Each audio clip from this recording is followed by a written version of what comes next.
Tech can't score. North Carolina got gutted last week against Clemson. Closer than Athens State. Yep. They got Buffalo game 4 over at Ohio. It's in Buffalo. It's homecoming. And the home team has won 9 straight. Buffalo wins this week. Right on. Right up. Oh, Buffalo. Hey, man, I must be feeling my own because Rice hasn't won a game. But they will today. Legion Field in Birmingham. Hey, Bluegrass team's been close. They're really tight Bluegrass teams. Don't beat Louisiana Tech. A couple of them also undefeated teams. Another one the Texans. I say they get the Blazers. It's on ESPN Plus. And they're getting 10.5. That's no how. It's pause. Take a look at the Saturday selection brought to you by Coors Light House Celebrity Guest Pickers. And that has been special Jason Massey. Hey, dog. They can catch that. Union in the way last week. They did. They got sitting there second. Auburn legend Bo Jackson. And today we have Florida legend Evan Smith, who hosted that was brilliant on Dancing with the Stars. Let's rip through some picks here, Emmett. You help us out. Desmond gets started with Air Force and Navy.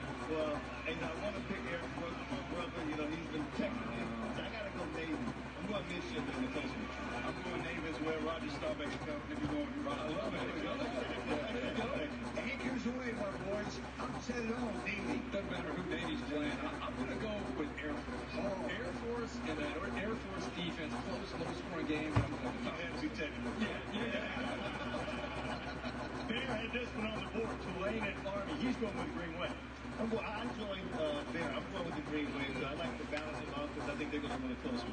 I'm staying with Army. Army? Yeah. Okay. Army, Navy, period. Yes. That's a great pick, Emmett. Upset in Mikey Stadium. Army. Yeah. Army at home, right? Army is a dangerous team. Yeah. Army keeps the ball away from them. I like Army. Let's do a quick one here. Maybe the best teams in the MAC. MAC West, Western Michigan, Toledo. I like Broncos quarterback Dion Watson. He's playing very well. So I'm going Western Michigan. I'm going Toledo. And I have no room out there walking. Rockets fit right in. That's a very good pick, and the reason why is excellent. Toledo. I'm going with Toledo because Emmett said to go with Toledo. So Toledo, we going with Toledo.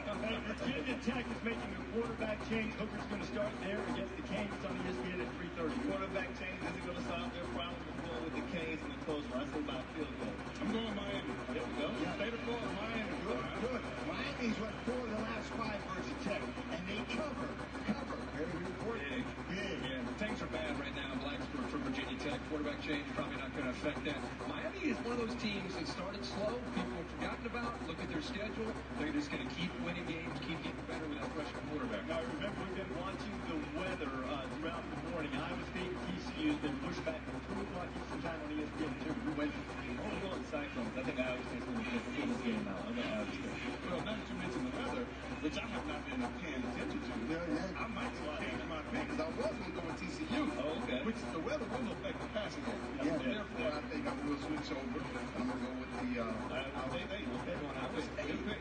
Great pick. I was not so fast, but I got the benefit. Now, Iowa State wins this one at home. You got Iowa State at home? I think you had a little bit more there. That's it. That's good. That's good. I know you're excited for the hurry. Iowa State at home. They don't play the game. Texas takes on West Virginia. That's 3:30 on ABC. Texas is beat up right now, especially in the secondary. But I think the Longhorns will win. I'm going Longhorns. I'm going to Longhorns as well. They have enough talent left to go in this game. Quarterback, I still love the quarterback, so hey, why not? Texas, real close. Really? Yes. Watch this one. See, I don't think they're peeking ahead to OU. I think there's maturity there with Sam Ellinger leading the way. Ton of injuries for Texas. They're trying to get healthy for next week. I think they're fine. They went big with Sam making some big plays. I agree with that across the board. I think it'll be fine. Now, just by the way, that Oklahoma game you mentioned, Oklahoma has Kansas today because of the weather. They pushed kickoff back to 12:30 right now, Eastern time in Lawrence. We're looking for the Oklahoma-Kansas game a little bit later on. Kansas State, they host Baylor. Who you got? You got the Bears to stay perfect or running into a little trouble on ESPN? I think they will run into a little trouble. K-State is tough. They're tough defensively, but I think Charlie Brewer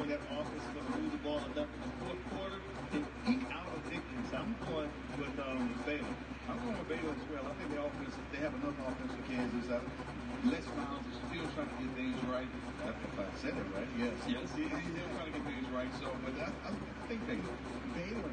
Either we're going to be right or we're going to look lousy. We got a most pick. That's right. Baylor. A lot of green bees down there, right? Yeah. Kansas State got humiliated last week against Oklahoma State. Perfect time to go with Kansas State in a bounce-back game. I think Kansas State is a team that's going to run the football, play good defense today. Yeah, I think you're looking at Chris Kleiman there at Kansas State.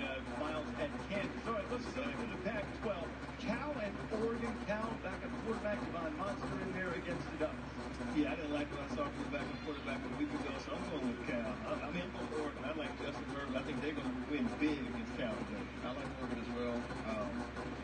Hey, they have that hot on. Oh, yeah. Oh, yeah. Nice pick. Oregon has won 9 of the last 10 against Cal.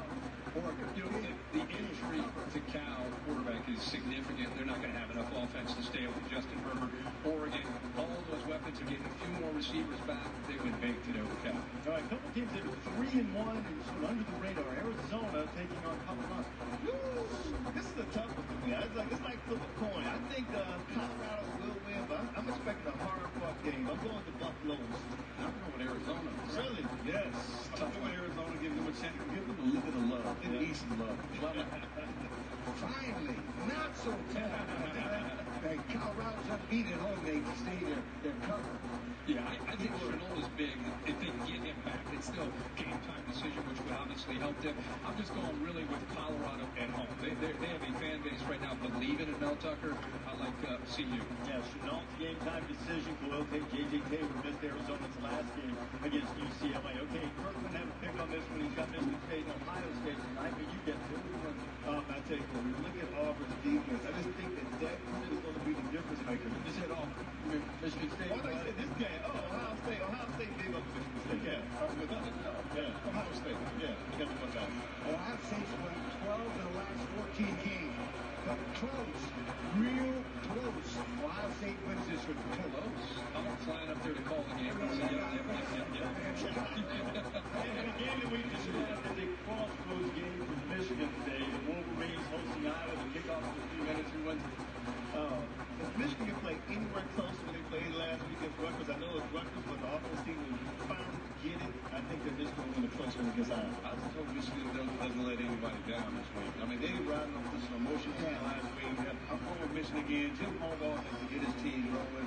Why not this week? Yeah. Not so fast for the second time.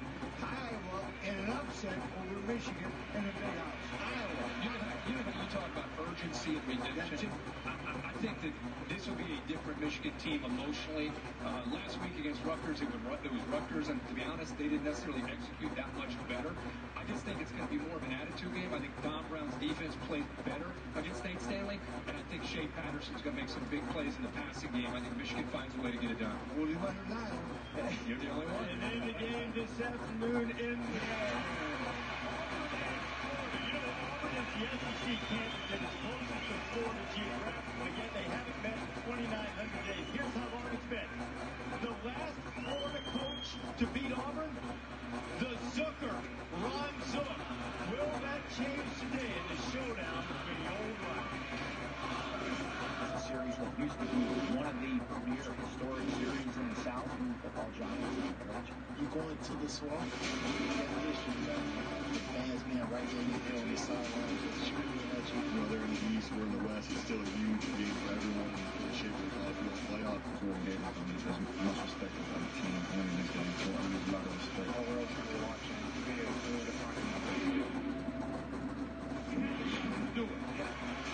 Auburn and Florida this afternoon. Bear, how you leading on this one, man? Come on, man. What we saw last year, the Gators were underdogs 4 times under Dan Mullen. They won 3 of them outright. The last 4 times Dan Mullen seemed to have been a home underdog.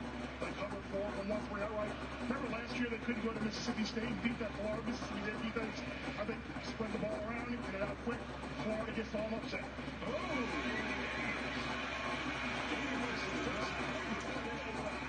Like what I've seen so far from Bo Nix, his progression, his development, I think it's not going to be too big for him. And I got to go with Auburn in the close one.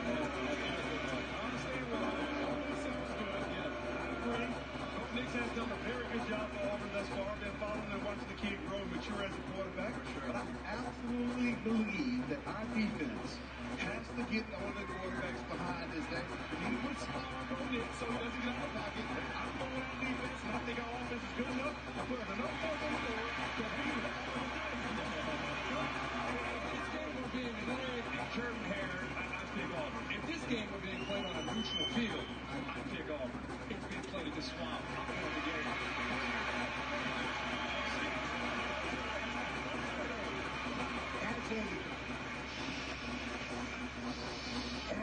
If you put anything on your head outside of the gate, I think I'm going to get you this job. As a former Florida State player and coach, I faced the Gators for a long, long time. Listen to this. 61 years ago, 61, I coached in the first ever Florida State game. And the Gators won. Gators won. I haven't been a fan of theirs ever since. But, sweetheart, this pick is strictly business. Give me that get ahead.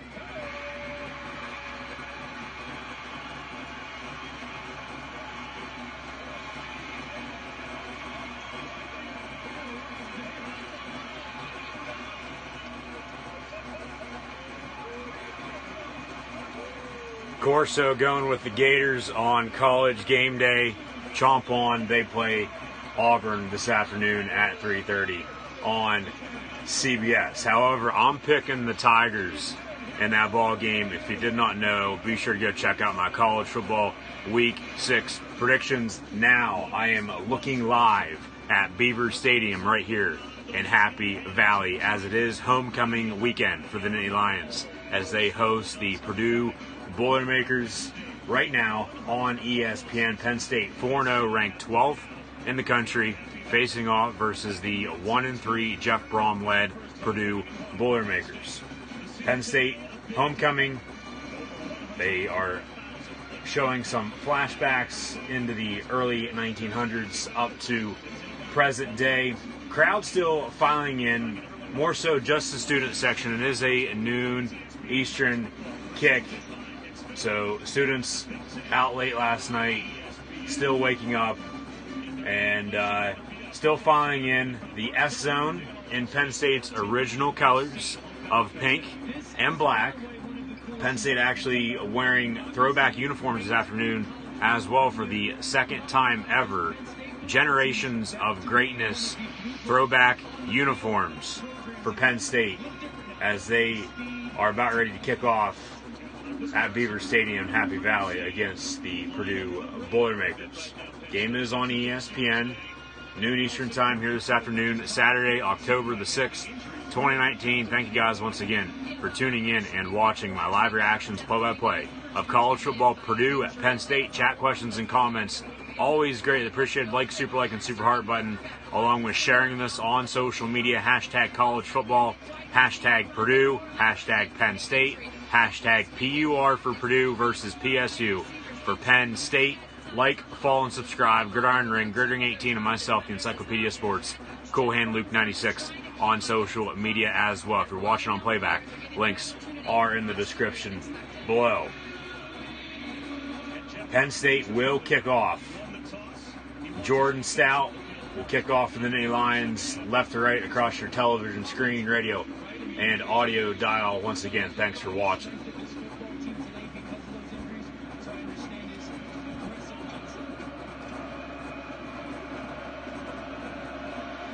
We're underway.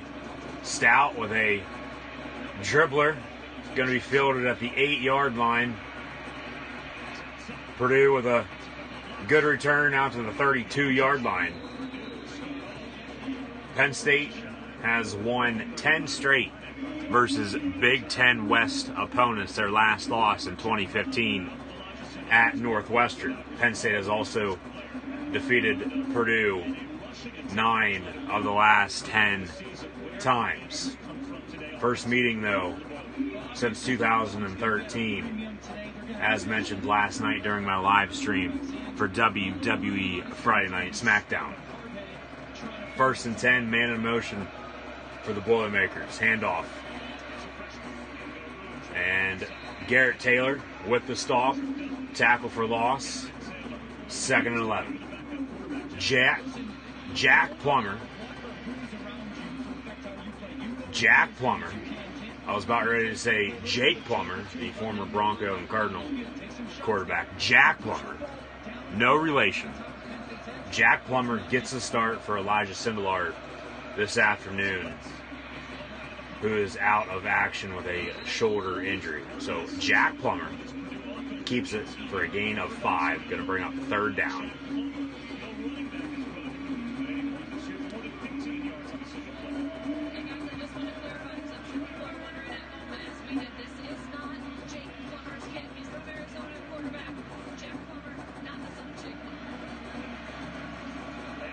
Allison Williams reporting what I just mentioned, what I already knew. Jack Plummer, no relation to Jake Plummer. Out of the shotgun, 4 wide. Plummer looking to throw, sacked back at the 25-yard line. Yeter Gross Matos and Shakatoni on the stop. 4th down, Purdue will punt. I actually like the Penn State throwback uniforms. Jake Plummer tweeted at Jack Plummer back in February 2017.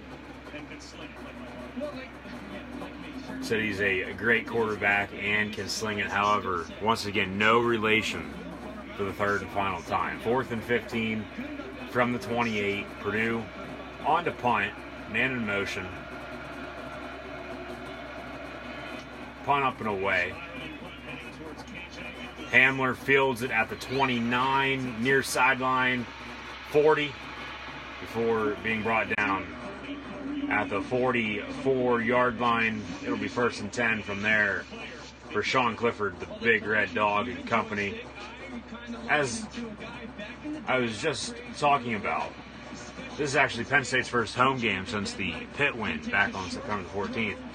But Penn State's throwback uniforms that they're wearing, everything on their uniform is from a different era during Penn State football. Numbers on the side of the helmet, gray face mask, the Lion Shrine logo on the collar. Clifford going to start out in shotgun. Hamler in motion. Clifford hands off. That is Journey Brown, who is starting at running back this afternoon. Gain of 5 yards. Hamler,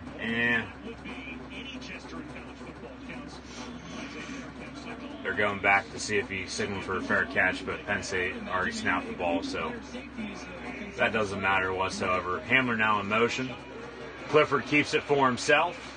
1st down, past the 45-40, 35, down to the 33. 1st down, Penn State. 17-yard run by number 14, Sean Clifford. There's James Franklin on the sideline in his 6th season. Right here in Happy Valley after leading the Vanderbilt Commodores for 3 seasons before accepting the Penn State job in January of 2014. 1st and 10, once again from the 34. 11:52 to play in the opening quarter. Clifford out of shotgun. Steps up in the pocket. Now throws it away. Incomplete. Journey Brown, the intended target. The block letters on the uniform. The white stripe on the sleeve. The blue stripe down the pants. White shoes, as Penn State has always been known for black. Nikes. No names. All game. Handoff. Journey Brown once again, 2 yards. On 2nd down, bring up 3rd and 8. Penn State coming off a road win last week in the Big Ten, 59-0 last Friday night against the Maryland Terrapins. Maryland plays at Rutgers this afternoon. Once again, first Penn State home game in 3 weeks since they defeated the Pitt Panthers in their final non-conference game of 2019 during college football. 150 this season. Clifford, 3rd and 8 from the 32 in shotgun once again. Trips near side with Fryermuth, your tight end, near the line of scrimmage. Clifford looking over the middle, has a man. That is Daniel George, gain of 9 yards, first down. Daniel George with his first reception in 2019. Penn State driving here early on in their first drive of the ball game after a 3-and-out from Purdue. 1st and 10, 23-yard line. Clifford looks to the Penn State sideline, far side. 10:30 to play in the first. 4 wide. Looking to throw once again. Far sideline. Has a man in the end zone. Touchdown, Penn State. KJ Hamler. 32 yards for the score. We are Penn State.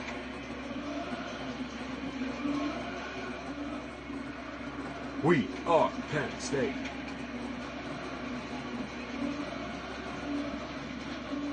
We are Penn State. Jake Pinniger, sophomore from Iowa, on to attempt the extra point. That is up and good. Penn State, with 10:22 to play in the first quarter, leads the Purdue Boilermakers 7-0. Final State. Final State, strike the gate and win. Victory we predict for thee, forever true to you, dear Ohio State. Clifford with a perfect pass, 23 yards out for the score. Penn State leading into this commercial break. Lead the Purdue Boilermakers 7-0. Talk about Jake Pinniger. True sophomore kicker from the state of Iowa. Penn State plays at Iowa next Saturday night at 7:30. Channel still to be determined. Next week, the following week, 2 weeks from now, Penn State will host Michigan.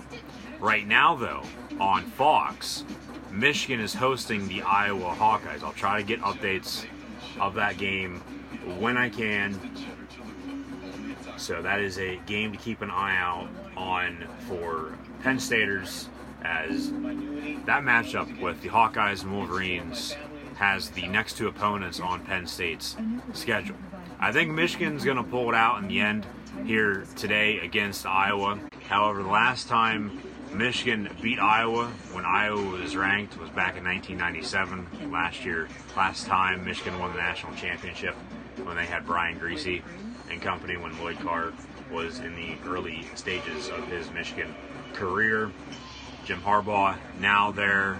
Big win, bouncing back last week against Rutgers. However, Rutgers is a scum of the earth, for God's sakes, in college football. They just fired Chris Ash. Go out and get Greg Schiano at Rutgers if you guys want to win ever again. Bring him back. You know he's won there before. He could probably win there again. So Michigan last week over Rutgers after losing to Wisconsin the week before, 2 weeks ago now, during Penn State's bye week, in between the Pitt and Maryland game. Penn State 4-0, as mentioned, wins over Idaho, Buffalo, Pitt, and now Maryland 7-0. Nittany Lions lead the Purdue Boilermakers here early on.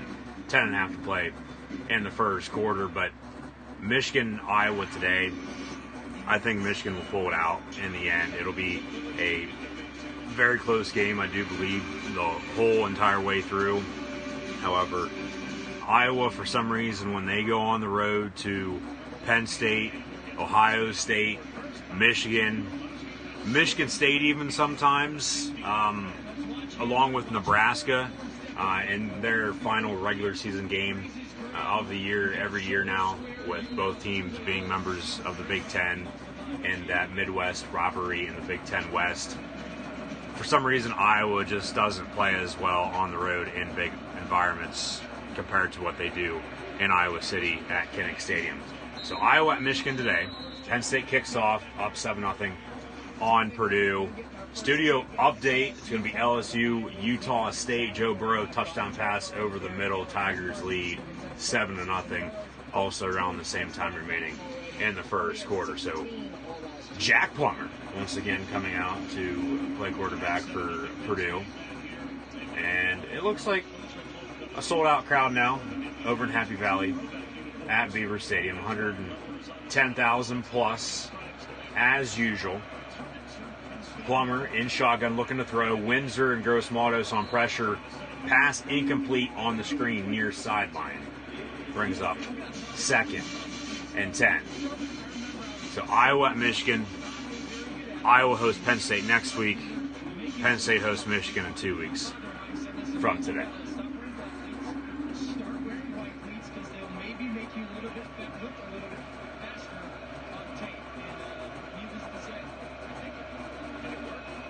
Second and 10 from the 25. Plummer steps up. Gonna get up. Nope. Gets rid of it. Gets the ball away. Almost got sacked. Windsor and Tony on the pressure. 3rd and 10. 10-11 to play in the first quarter. Tonight, Michigan State at Ohio State in a Big Ten East showdown in Columbus at the Shoe.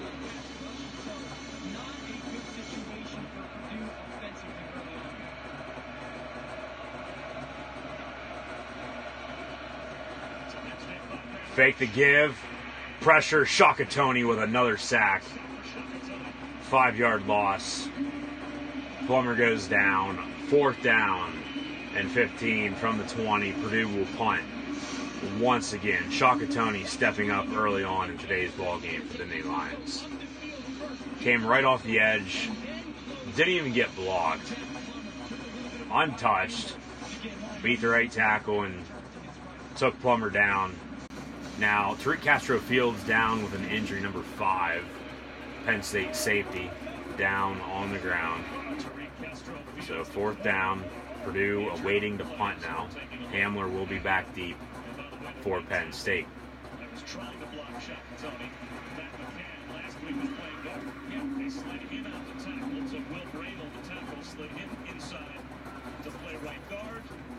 And unfortunately for Jeff Brown, that switch is not providing solutions.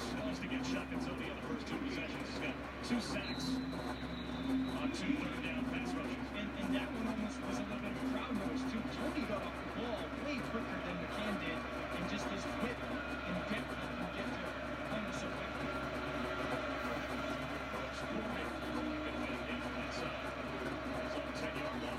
Purdue punt up and away once again from the 41. Hamler dancing around,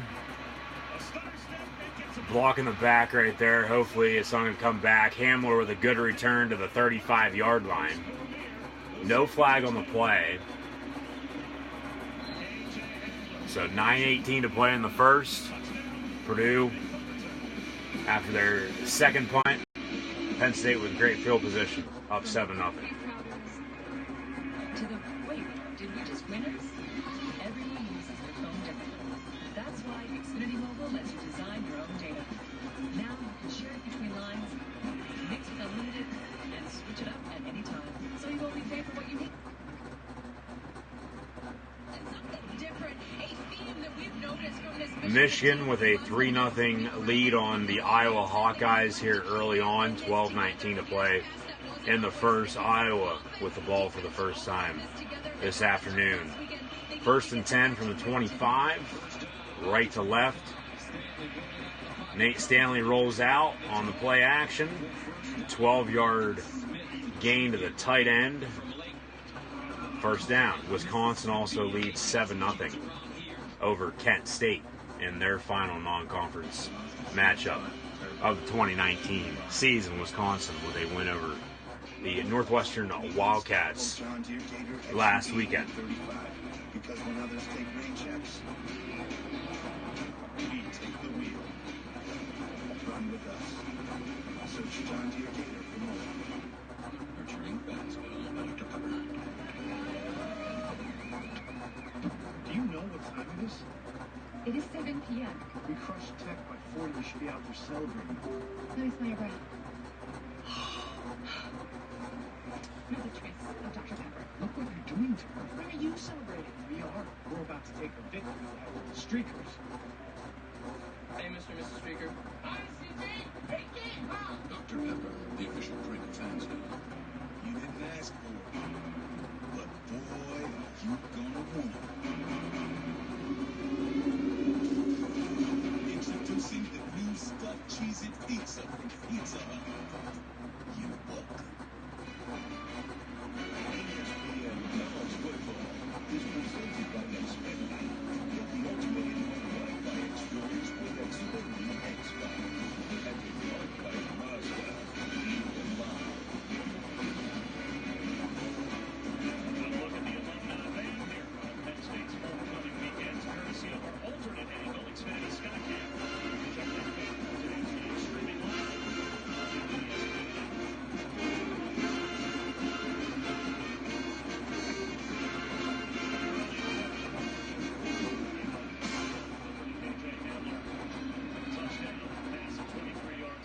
on possession of the game for Penn State, and now they give up a hammer on return down to the Purdue 33-yard line. So great field position for Penn State.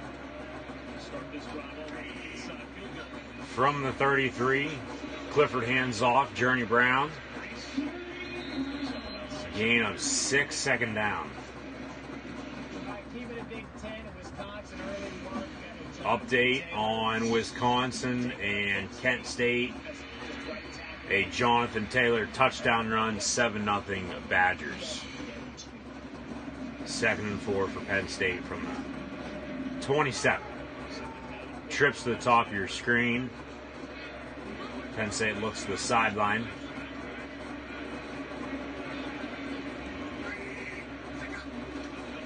And Clifford keeps it for himself. First down run. That's a helmet-to-helmet hit. That's targeting.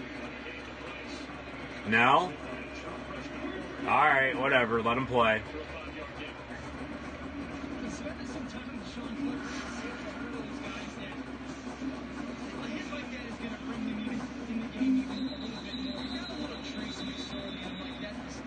That looked like helmet to helmet to me, but all right. They will review it. They will review this for targeting. If it is targeting, it would be a 15-yard penalty, plus the Purdue defender will be ejected from the ball game. However, we'll not have to sit out the first half of their next game. We'll just have to sit out the second half of today's game. No flag was thrown on the field, but the replay booth, if they see something that could be targeting, they can stop the game to make sure the play gets called. Forcible contact. That looked like targeting to me. It looked like it was helmet to helmet. More so shoulder on that one there. Right shoulder. Clifford got right up, so it doesn't look like, you know, he got the wind knocked out of him by any means or anything like that. But they are reviewing this. A booth-initiated review for targeting. So tell me something good. Penn State 7-0 over Purdue. Review for targeting, even though there was no penalty thrown on the play.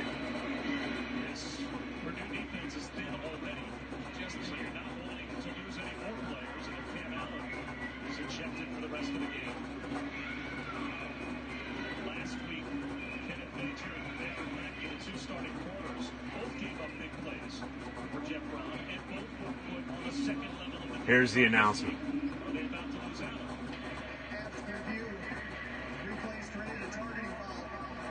Helmet-to-helmet hit on number 18 for Purdue. He is disqualified for the rest of the ball game. Half the distance to the goal on the 15 yards for the helmet-to-helmet hit. The personal foul penalty. It'll be first down, Nittany Lions.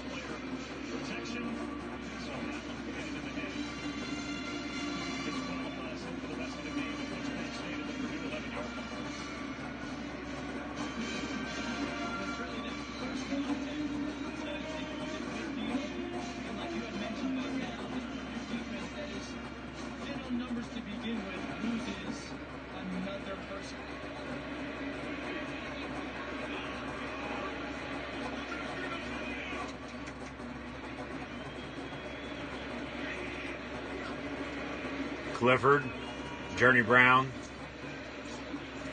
gain of 3 on the run. Second down.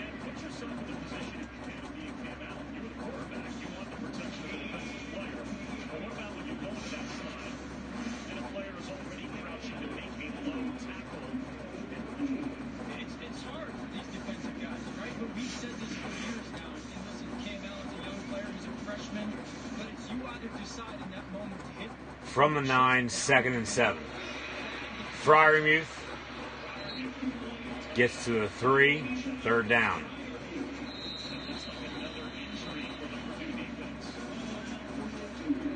Injured Boilermaker on the field.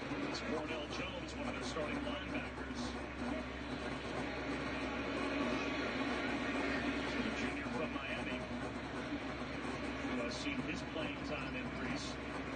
Marcus Bailey, arguably the best defensive player, along with Lorenzo Neal that Purdue has. They're both out. They've lost Cam Allen, freshman corner. The freshman safety Marvin Grant was also pulled out before the game. And this is an all too familiar scene. If you're Jeff Brom standing on the sideline looking at one of your most important players, there's the defensive coordinator Nick Holt that's having to patch things together as well. And this is a team that only has 4 linebackers. It has only 4 linebackers that can play. And your word for Jeff Brom right now is on the road, tough week last week, and now you can lose another player, and you're just trying to keep your team, your young football team, straight on his head when he came down. It doesn't look good. At least he is moving around. His lower body, his legs are moving. He's breathing. You never want to see a upper body injury above the neck. He now sits up. So it looks like he's going to be all right after the injury. It'll be 3rd down and 2 with 7:21 to play here in the opening quarter. Penn State leads 7-0 inside the 5, looking to put more points on the board here early on. You know, Purdue is a football team that starts 10 freshmen, and Cornell Jones going up as a junior will now be replaced likely by Kieran Douglas. 3rd and 2. Who's only a sophomore. So the youth of this football team is the overwhelming narrative right now, especially Penn State's got 6 plays to get in the end zone. Thank you guys for the likes, super likes, and super hearts as well. I'll get to the chat questions and comments here in a second. 3rd and 2, though, from the 3.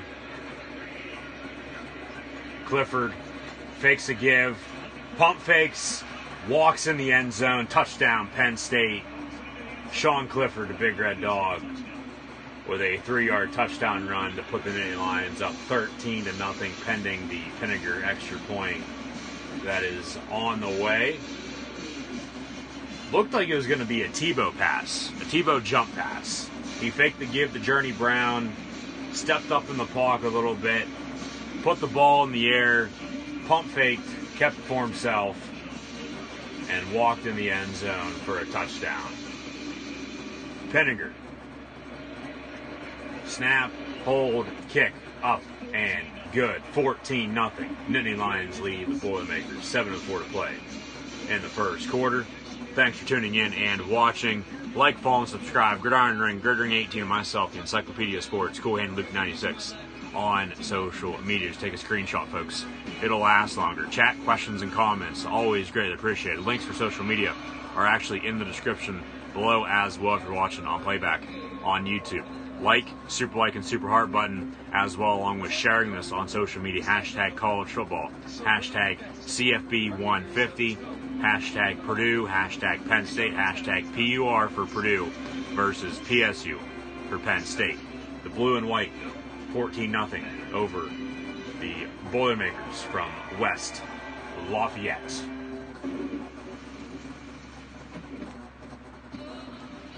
And yes, some weather hitting the Midwest here early on today. Oklahoma and Kansas on ESPN in a weather delay. I found out about that about 45 minutes ago, I'd say, maybe an hour ago now. Also, Iowa State and TCU got pushed back to 2 o'clock on ESPN2 now. So some games are being moved back due to the weather. Kick times later on in the day now. So as long as I get the game in and out of the way, at that point, that's all that matters. So Oklahoma, they're still going to blow out Kansas regardless. Kansas, big win over Boston College a few weeks back on the road on a Friday night, but then they haven't been themselves since. One big win against an ACC school in BC, and then they go back to their old selves from what we've known Kansas to be the past 10 years. So Oklahoma's still going to win by a mile. And then also talking about the TCU-Iowa State game, I picked, let me look at my predictions here real quick. TCU, I picked the Horned Frogs to go on the road to Ames and defeat the Cyclones. So still going to pick Oklahoma and TCU in those games, even though the kick times for both have been pushed back just a little bit due to the weather. But if you have updates as well from any other games and you would like to let me know in the comments below. Iowa, Michigan, along with Purdue, Penn State here are the two big games on, in my opinion, right now. Noon Eastern time here this afternoon, Saturday, October the 6th, 2019. Both Big Ten games. Big one, though, this afternoon, Auburn and Florida, 3:30 on CBS, plus Michigan State at Ohio State, 7:30 on ABC later tonight. And speaking of the Spartans and Buckeyes, for some reason, I swear to God I'm bugged, they are showing some flashbacks to 2015, the last time Michigan State and Ohio State played in Columbus. The Spartans won on a game-winning field goal, 17-14.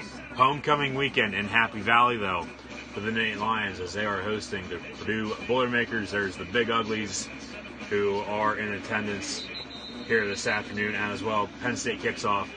Once again, we'll have to see if Purdue can get something going here on their third drive. 2 3-and-outs with 2 punts on their first 2 drives, which have led to 2 Penn State touchdowns, 14 points as Penn State's been able to drive down field. Studio update now. Michigan hosting Iowa. Shea Patterson hands off, touchdown Wolverines, 10-0. Wolverines lead the Hawkeyes, 8:33 to play in the first quarter. So Jack Plummer, not Jake Plummer, Jack Plummer in the ball game at quarterback for Purdue in shotgun man in motion. He's looking to throw near sideline, overthrows his intended target at the 43-yard line. So thanks for tuning in and watching. Like, super like, and super heart button. Thank you for those. Share this on social media as well. Chat questions and comments. Always greatly appreciated. Thank you, thank you, thank you. I always try to do my best. What if Kansas wins, though? There's no way in hell Kansas is going to defeat Oklahoma the week before OU plays Texas. So is it hook 'em or is it horns down? They play next week in Dallas at the Cotton Bowl.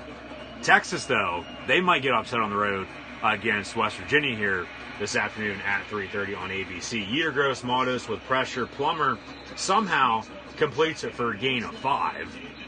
But Kansas, there's no way in hell they're beating Oklahoma. No way Oklahoma's going to lose the week before Texas. However, Texas on the road in Morgantown against the Mountaineers of West Virginia. I could see an upset there, but I think both Texas and OU will win today, leading to their matchup next weekend in Dallas. Flag on the play. Illegal man downfield. Illegal touching. Illegal touching. The wide receiver went out of bounds, came back in bounds. First guy to touch the ball, even though he caught it. Incomplete now. Loss down. Third down, Boilermakers. You are a Kansas Jayhawk fan. Well, at least you have basketball to depend on. Kansas has always been good at college basketball. However, football the past 10 years, no.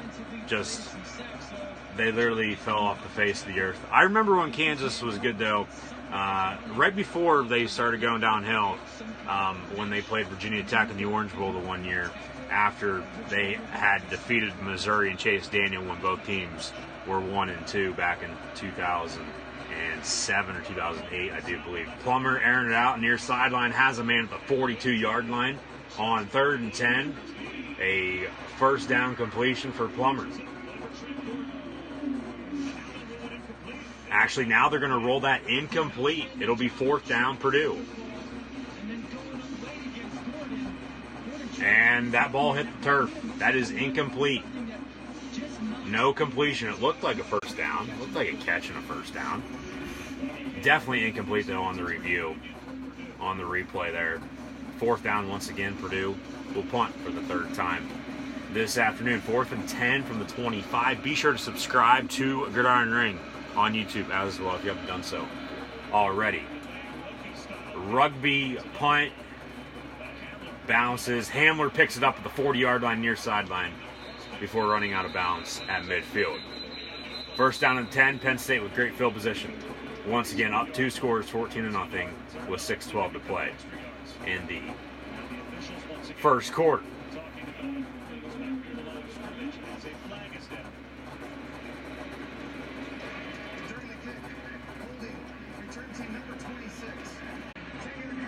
Holding on Jonathan Sutherland on the return for Penn State.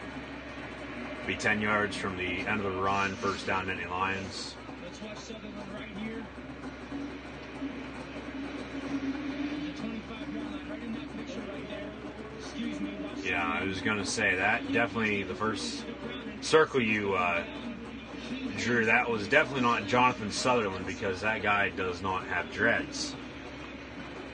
Jonathan Sutherland, number 26 for the Nittany Lions. A safety wearing Saquon Barkley's number 26 jersey. Barkley out once again tomorrow against the Vikings for the New York Football Giants. Screen pass at the top of your screen. Ricky Slade lost a yard. 2nd and 11.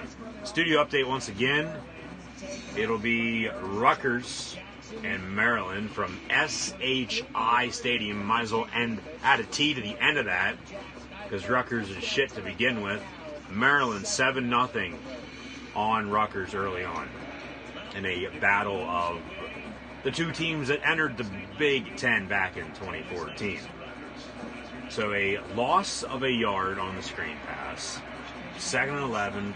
Clifford, the big red dog, looking to throw once again. Has a man over the middle. Jahan Dawson, the 45-50, 45-40, 35-30, down the far sideline. 20, 15, 10, 5, touchdown, Nittany Lions.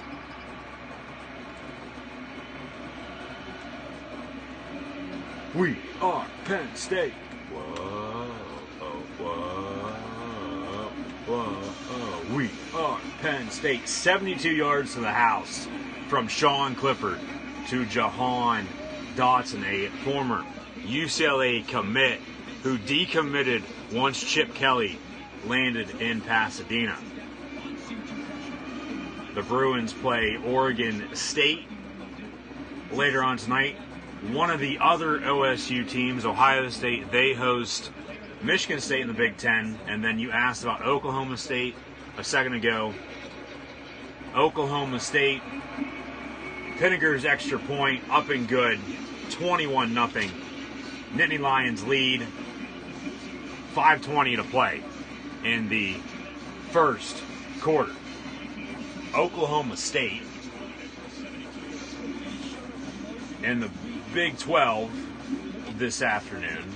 Some replays of the perfect pass from Clifford over the middle, over the defender's head. Dawson made a couple moves down the far sideline in the end zone for the Nittany Lion touchdown. Oklahoma State, they play in Lubbock right now. They're playing at Texas Tech right now on Fox Sports 1. Should be a shootout between the Cowboys and the Red Raiders.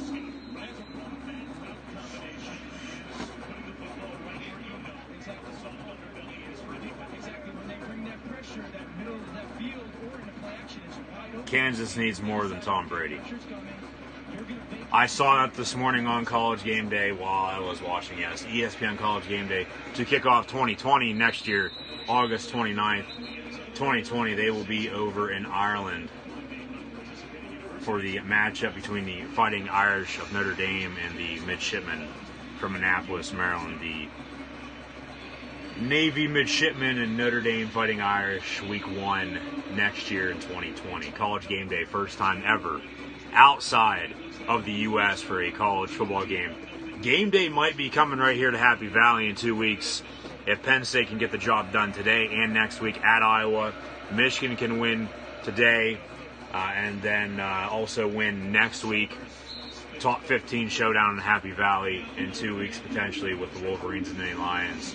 Game day might be rolling back into town. Game day next week. If Oklahoma and Texas both win today, which I believe they will, they should, they'll be in Dallas next week for the Red River rivalry. Pass down the far sideline, flag on the play. John Reed might be getting a pass interference called on him here. Spread for this game for Penn State Purdue is 29. Penn State is 29-point favorite, already up 21-0 on the Boilermakers. Over-under is 55. I believe it's going to be under, but we'll see. As long as Penn State wins regardless, I could care less about ratings, spread, over-under, all that. 2 fouls on the play, 1 against each team. They're going to offset. Legal formation and then pass interference. They'll both offset. They'll replay second down now. Penn State up 21-0 on Purdue. 4:50 to play in the first. There's Rondell Moore, Purdue's star player on offense, now out with a hamstring injury. They also lost Elijah Sindelar, their quarterback, last week as well on the same exact play. How weird is that? Out of the pistol now for the Purdue Boilermakers. Pistol Pete and OK State at Texas Tech once again right now on Fox Sports 1. 2nd and 8 for Purdue. For Plummer and company. 2 receivers near side from the 28. Plummer hands off. First down run. That's Purdue's best play so far of the entire game.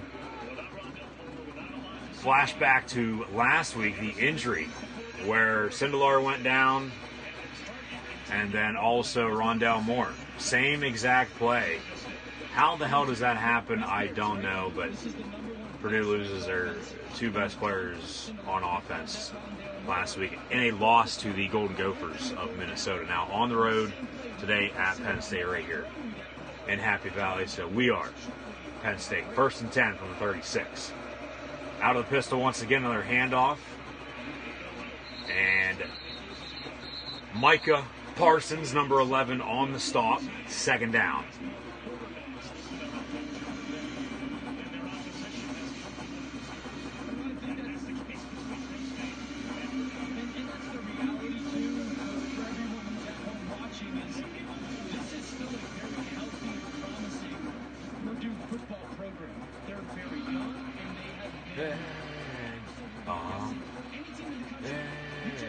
Wisconsin 14-0 on Kent State now. Jonathan Taylor, 90 yards rushing and 2 touchdowns. Trips to the top of your screen.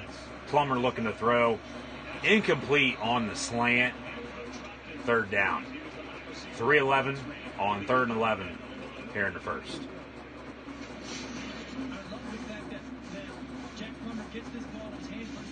No, it's not going to be a huge game for Anthrop and this Purdue offense, but it's going to take a hit off him. It's going to be a positive play and get you to 3rd and 8 instead of 3rd and 11. And all these 3rd downs that they've had so far, Penn State's pressured them. 5 guys from the 35. Man-to-man. So last time Purdue took that shot on 3rd down, I want to see if they can try to get a football down the middle of the field over number 36, Jan Johnson.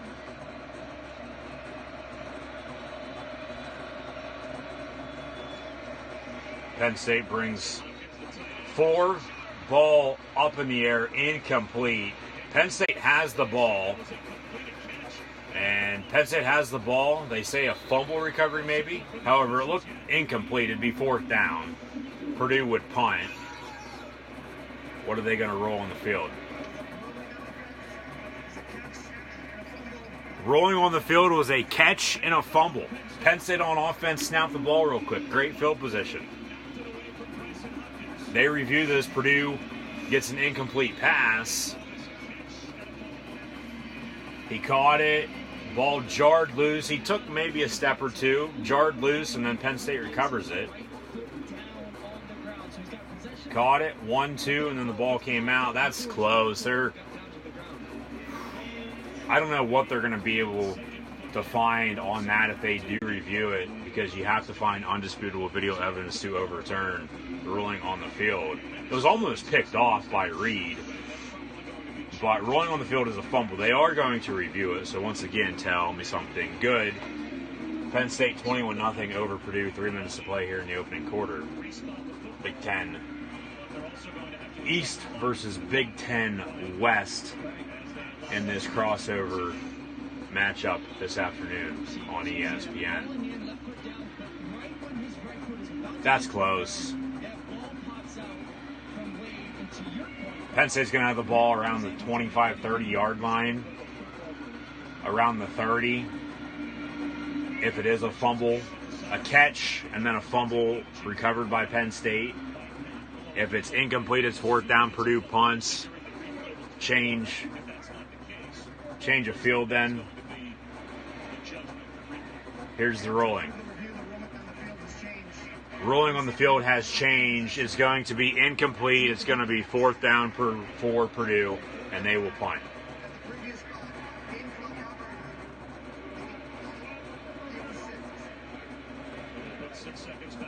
All right, I mean, it is what it is. I mean, Penn State's up 21-0.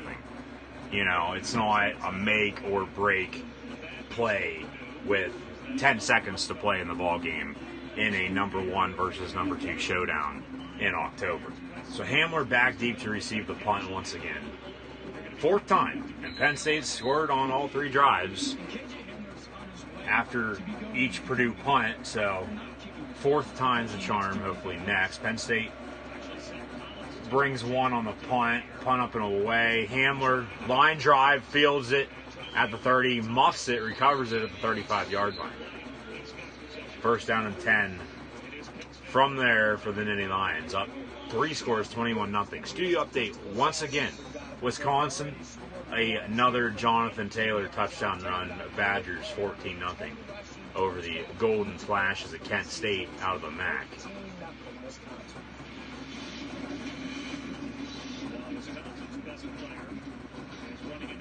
Good to see the student section is now 21,000 strong. The best student section in all the land.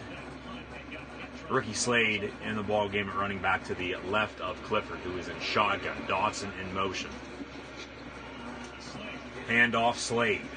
Gain of 4 yards.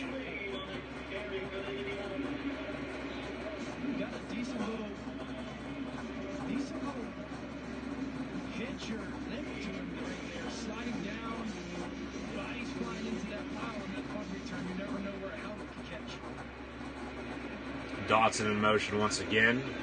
Comes back around. Give to him on the jet sweep. Gain of 4 yards once again. 3rd and 2 on the way for the Nitwits.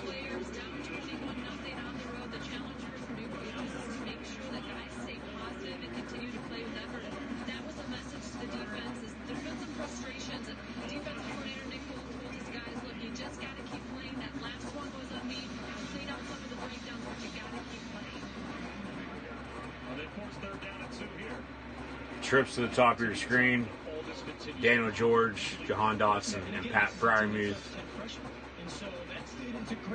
Clifford hands off Slade. Actually keeps it for himself. Has a man wide open near sideline. That's Nick Bowers, the tight end from Katanning. Gets pushed out of bounds around the 10-yard line. Penn State now in the red zone. Once again looking to put up more points here in the first quarter. Penn State put up 25 plus in week 1 against Idaho, another school that also wears the same colors of Purdue, gold and black. Be a long trip home to West Lafayette if this will keep up. Clifford already 135 yards passing. 1-1-1 to play in the first. Clifford hands off. Ricky Slade, gain of 3. 2nd and goal from the 6.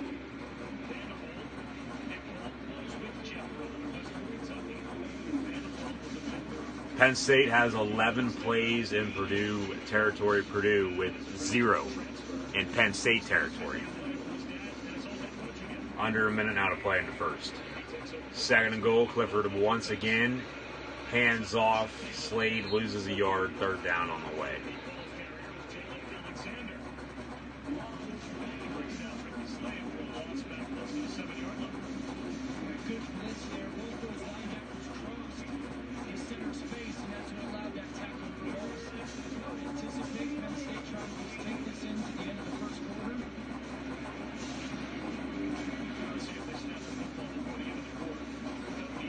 Third and goal, 12 seconds. Take it down in the north end zone, why don't you? Score down there for once. 3, 2, 1. That is now the end of the opening quarter. Penn State leads Purdue 21-0. They will switch end zones during the commercial break. And Penn State on 3rd and goal will look to put more points on the board to begin quarter number 2. I will now check in on Iowa and Michigan. Oklahoma, Kansas now underway as well. So I'll put that game on too.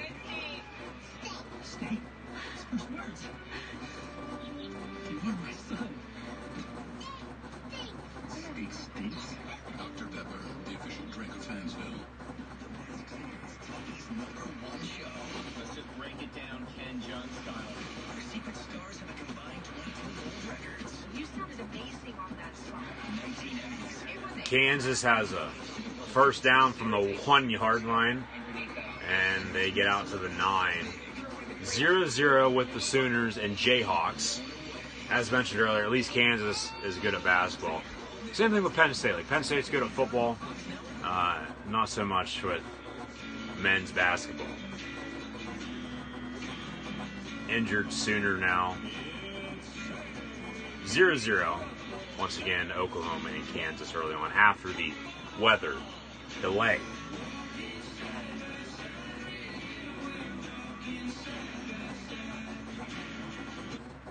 Check in on Iowa and Michigan a little later on. Once again, as they are still at a commercial break in Ann Arbor. So either the end of the first quarter, I'm assuming, or another touchdown either by Michigan or Iowa.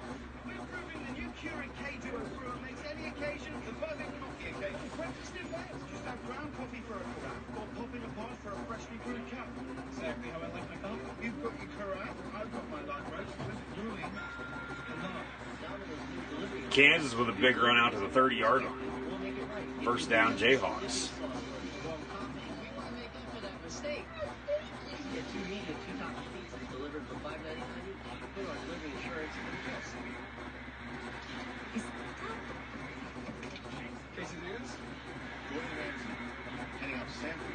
Just an okay, you see, you're cutting their towers, dude. Yeah, it's almost like I'm a brand new iPhone, but not pairing with AT&T. It's true. Yes, not a buffet. Use the cocktail stick. Cocktail stick. Get the most from the amazing new iPhone 11 Pro on AT&T, America's fastest network for iPhones. More for your thing. That's our thing.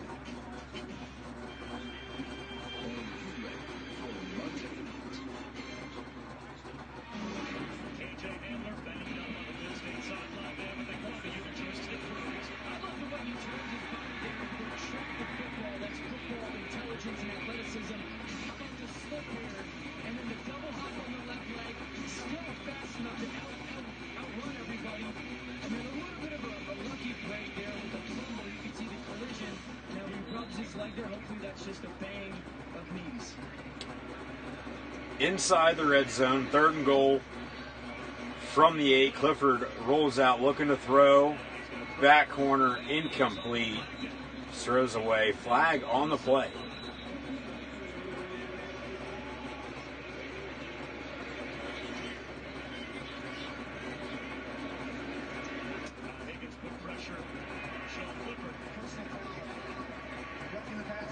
Personal foul, roughing the passer on Purdue. Automatic first down. It'll be 1st and goal, Nittany Lions. And iffy. I mean, Clifford was right there on the sideline, and the defender hit him. He's out of bounds. That's iffy. Just let him play. Yeah, that's definitely not a personal foul. Maybe a little bit of a late hit, but not a personal foul by any means. Purdue with 0 points, down 21-0. Penalties costing the Boilermakers, along with not being able to block up front. A couple sacks by the inline defense here early on. Another run by Ricky Slade, and it's going to bring up 2nd and goal.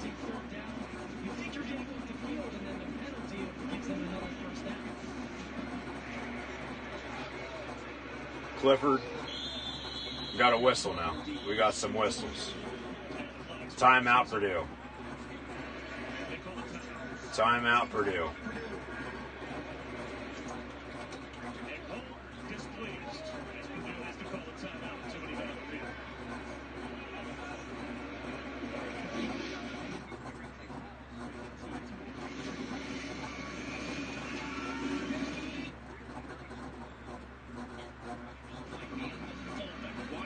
Iowa at Michigan on Fox.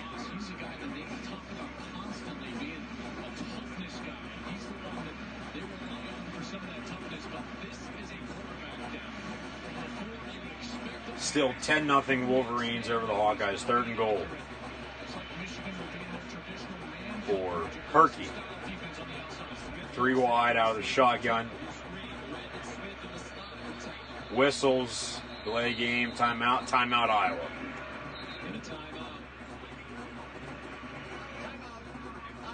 Timeout, Iowa. There's Kirk Ferentz. Kirk Ferentz versus John Harbaugh, or Jim Harbaugh, excuse me. John Harbaugh, his brother, head coach of the Ravens. Baltimore plays at the Pittsburgh Steelers tomorrow at 1 o'clock. I'll also be live right here on Periscope for that, so be sure to tune in. Also, tomorrow night, WWE Hell in a Cell 2019. Catch tail end of Packers, Cowboys, plus Sunday Night Football, Colts, and Chiefs. I really look forward to Monday nights.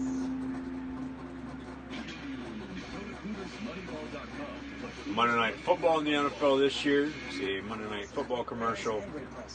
Browns and 49ers. Go check out my NFL Week 5 predictions as well on YouTube. Like, follow, and subscribe. Gridiron Ring, Gridiron 18, and myself, the Encyclopedia Sports. Go ahead and Luke 96 on social media. Facebook, Twitter, Instagram, YouTube, and right here on Periscope. Also on Twitter for myself, Go ahead and Luke 96. So Gridiron 18, Facebook, Twitter, and Instagram. Subscribe on YouTube.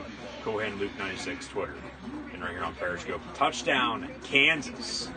Kansas with an early lead on the Oklahoma Sooners.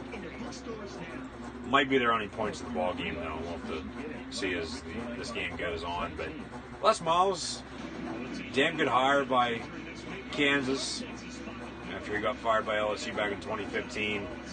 Take a couple years off.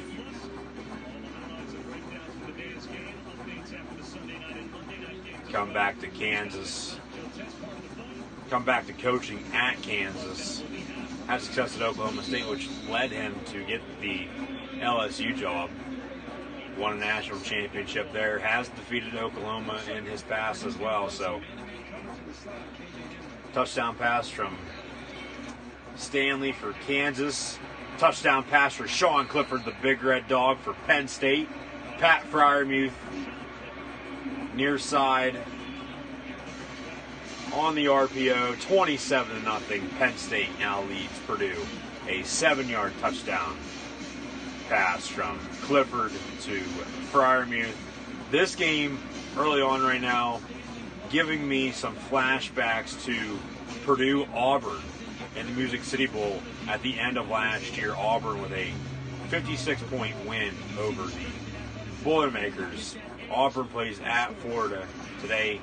Penn State, they ended up playing Kentucky in the Citrus Bowl last year. Kentucky off to a slow start this year with Mark Stoops. Extra point by Penninger, up and good, 28-0 now.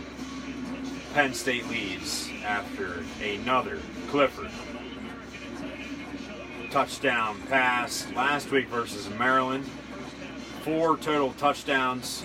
First half today for Clifford. 4 total touchdowns. Penn State with a 59-point win last week against the Terps. Already up 28-0 on Purdue this afternoon. Still, though, in my opinion, October is going to be hell for Penn State. Purdue today, at Iowa next week, Michigan, and then at Michigan State on the 26th to end the month. Texas, West Virginia. That's at 3:30 this afternoon. Georgia, Tennessee, Michigan State, Ohio State, also Washington and Stanford. Auburn, Florida, big one in the SEC at 3:30 on CBS. Talking about October right now, WWE. We had Friday Night SmackDown last night for the first time ever on Fox. Hell in a Cell tomorrow night on the WWE Network. Be sure to tune in. Live reactions, play of that. And then coming up on Halloween, WWE will return to the desert of Saudi Arabia for WWE Crown Jewel. That is where we will have the WWE Championship match between the Beast Incarnate Brock Lesnar and Cain Velasquez, who entered WWE last night for the first time ever and attacked the new WWE Champion Lesnar after he defeated Kofi Kingston in the main event last night. Kick out of bounds. Ball is going to be spotted upfield a little bit for Purdue, so at least they'll have some decent starting field position on this next drive. Highlight of the Kansas-Oklahoma game, the touchdown just a moment ago. So Kansas leads the Sooners 7-0 early on. 28-0 though. Penn State leads Purdue. More whistles. Play clock 12:56. What?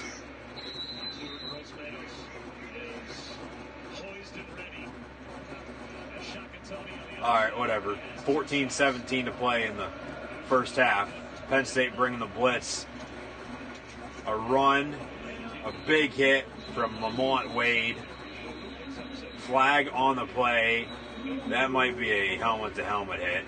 That might be targeting. At least they're calling it right down the middle, though. I can live with that. Let them play, though, at the same time, though, too. Cam Brown is going to be called for targeting. It looks like number 6. Personal foul targeting on Cam Brown, number 6, one of Penn State's linebacker. Previous play now will be under review.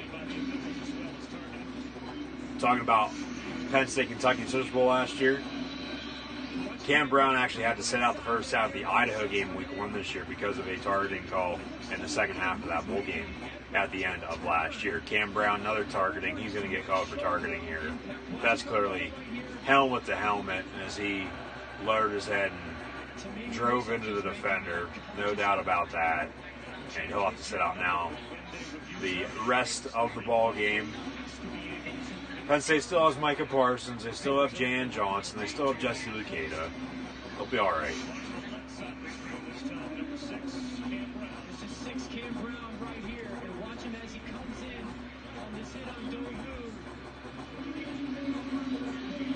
Boom.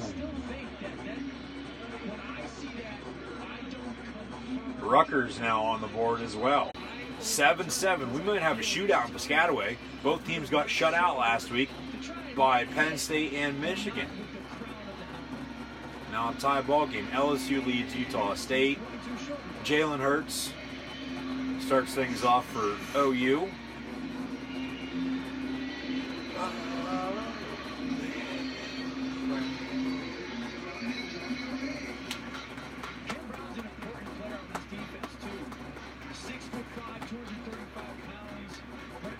Come on now. Yeah, clap your hands. His versatility allows his defense to do so many different things. Watch it roll. Dun, dun, Never plays dun, defense, but it just doesn't look like he is making a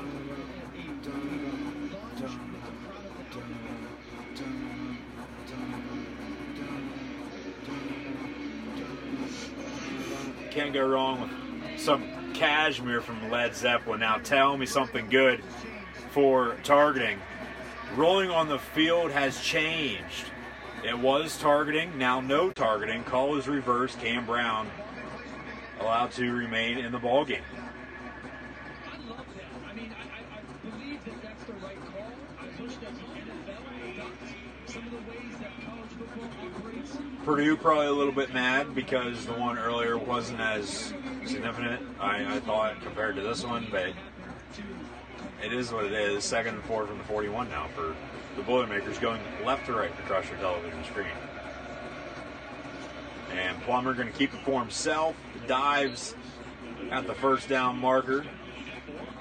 It'll be enough for the first down, looks like. First down, Purdue. Purdue's had their share of great quarterbacks. Go back to Bob Greasy. Drew Brees is the clear one that stands out. Also, Kyle Orton, Curtis Painter, Jack Plummer now. So, from the 45, 1st and 10, in the pistol, there is Les Miles on the Kansas sideline. Lincoln Riley, OU's head coach, might be getting looked at by the NFL once again after this year. Plummer hands off out of the pistol. Parsons on the stop, along with the rest of the Penn State defense. Gain of a couple. Oklahoma with the ball, driving downfield, down 7-0 to Kansas. Penn State up 28-0 on Purdue. Was 10-0 Michigan over Iowa. I'll check in on that in a second. Parsons up the middle, bringing pressure near sideline, almost intercepted by John Reed at the 38. Incomplete, 3rd down.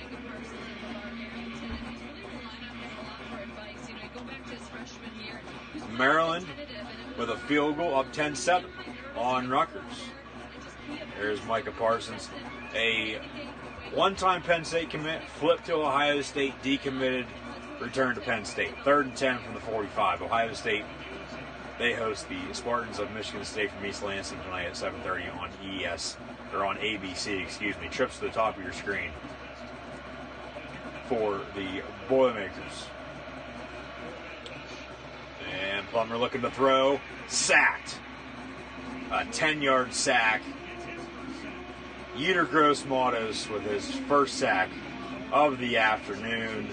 Shakatoni also in the area, who already has 2 by himself in this ball game. Purdue will punt once again. Purdue has not been in Penn State territory whatsoever so far in this ball game.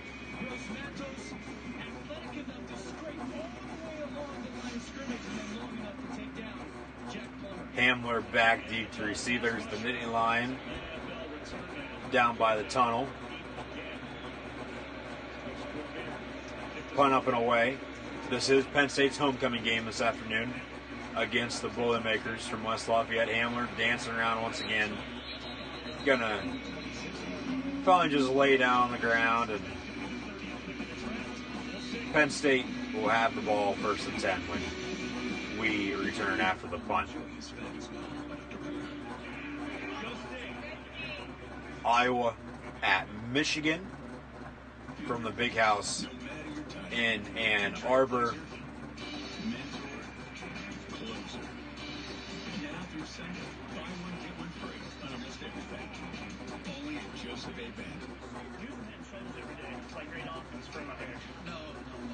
We'll find out what's happening there after Patrick Mahomes and Troy Polamalu in Head and Shoulders. Say Head and Shoulders. Hit me up. Defense against flicks. Switching to Boost Mobile gave me so much more, and I gotta say, I like more.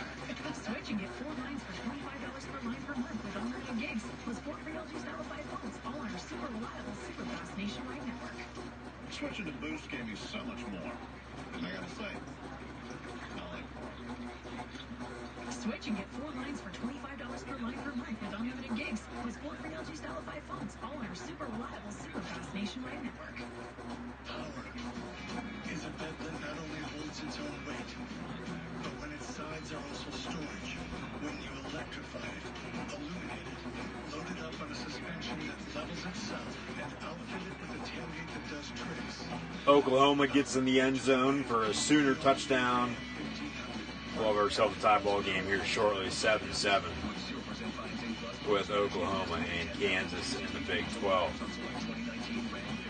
In the Big 10, Penn State leads Purdue, second quarter. Iowa at Michigan, awaiting a return from commercial to find out what's happening in that ball game. Baseball playoffs underway right now as well.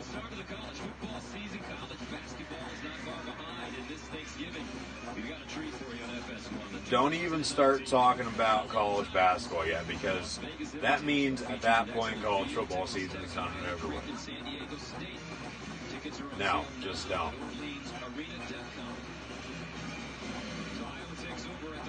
Iowa has the ball down 10-3 to the Wolverines. They got a field goal on that last drive there inside the red zone. 1st and 10, though, for the Hawkeyes from the 20.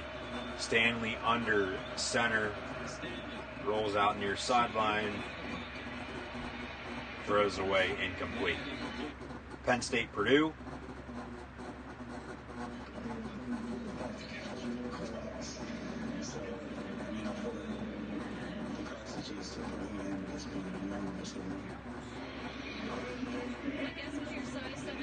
It'll be 1st and 10 from the 26 for the Nittany Lions. Trips to the top of your screen.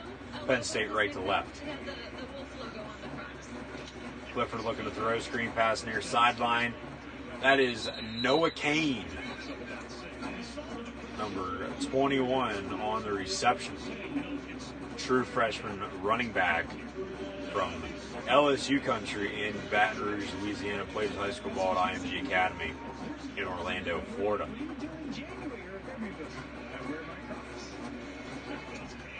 Handoff. Candy Cane once again.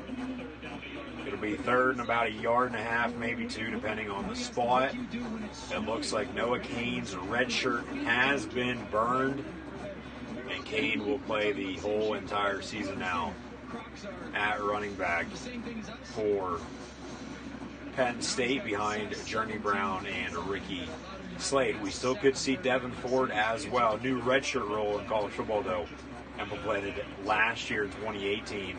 You can play in up to 4 games and still redshirt. Penn State's 4-0. This is their 5th. Kane has played in all 4, now playing today.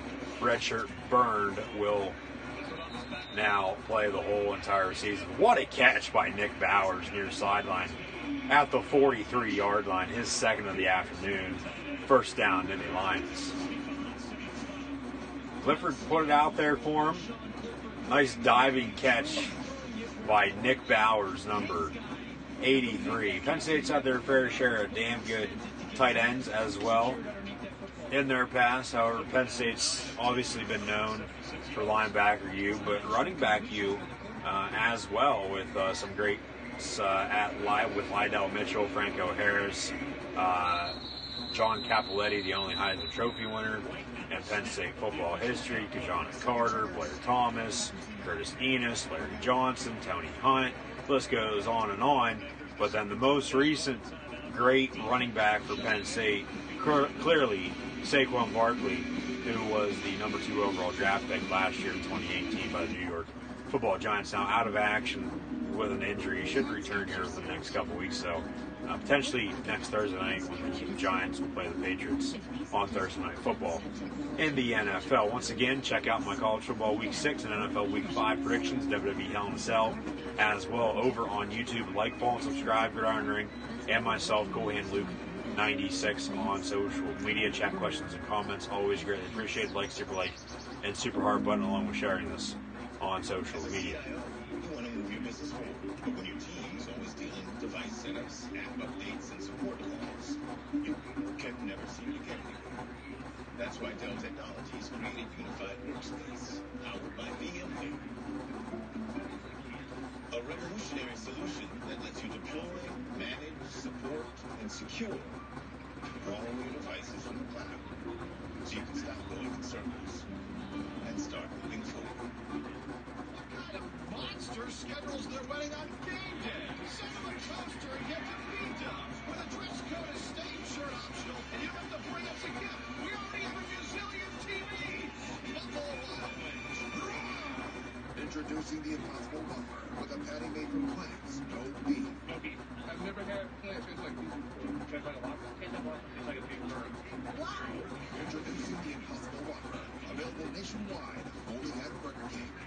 Experience raised my credit score by 12 points. Instantly, which is insane to me. Boost your credit scores instantly with Experian Boost and see what will do for your game. It's free and only at Experian.com/boost.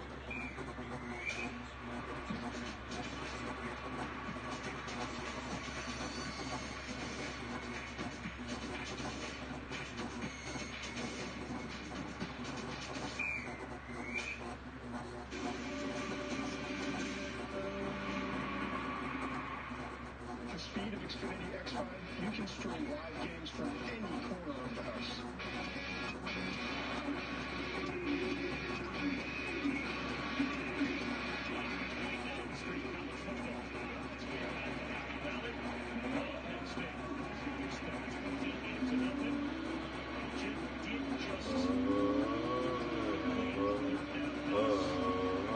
We are Penn State.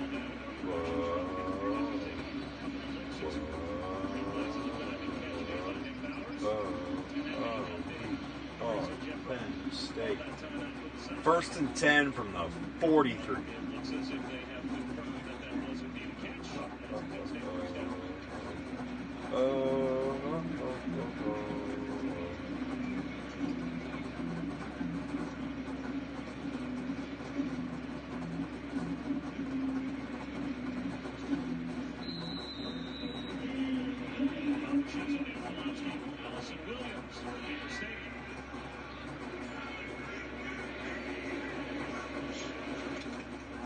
Clifford fakes the give, airs it out deep down the middle, intercepted at the 20-yard line. Hamler kept running for some reason. The ball wasn't underthrown by any means. Hamler just kept running, and he should have stopped around the 22-yard line and caught the ball. However, kept running and intercepted at the 20 by Purdue.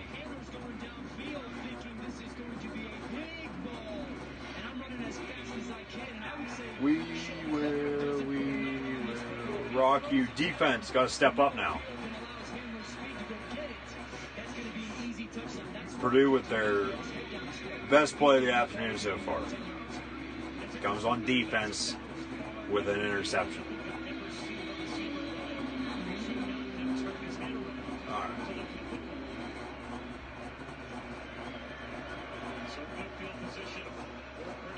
Plummer looking to throw, screen pass, gain of a yard, 2nd down. To make the catch, picks up the yard. And Cam Brown was there to help bring him down.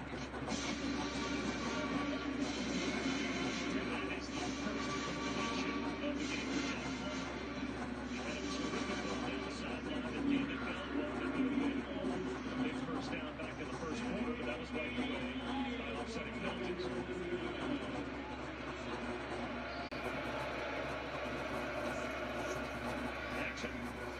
Plummer steps up, airing it out, has a man at the 20-yard line, complete.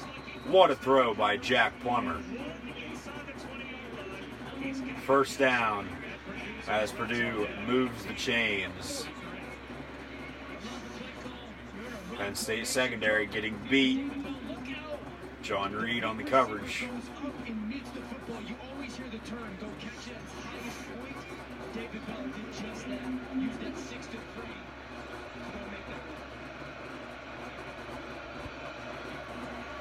Off the edge, Penn State bringing pressure. Plummer goes down at the 25-yard line.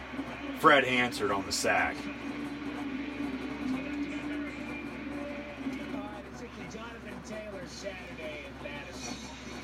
Another Jonathan Taylor touchdown for the Wisconsin Badgers. Whiskey up 28-0 on Kent State.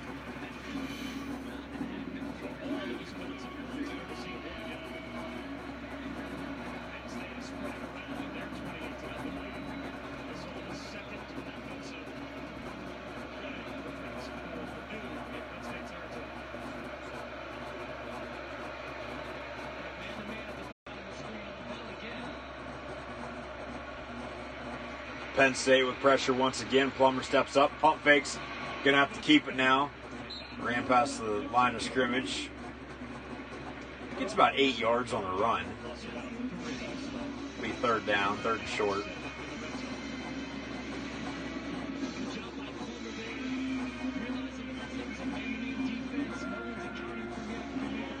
The S zone once again in pink and black, which were Penn State's original colors.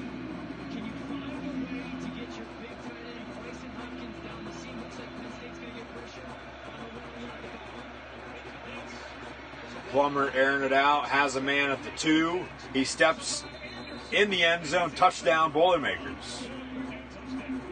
That's a beautiful throw, nice catch.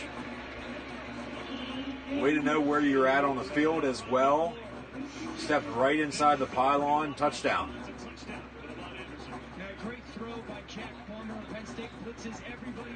Joey Porter Jr. on the coverage. Nice back shoulder throw by Plummer, and in the end zone, touchdown Purdue. Joey Porter Jr., the son of the great Steeler linebacker Joey Porter. 7 and change to play here in the first half. Purdue now trails 28-7 against Penn State.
If you are sharing these nachos with anyone but yourself, nachos are now new with your choice of double the seasoned beef or slow cooked shredded chicken, plus a medium drink.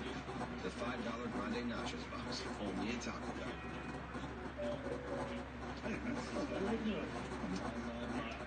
Tables for tables. Well, you have 2 agents now. I have 2 clients. You met my homie.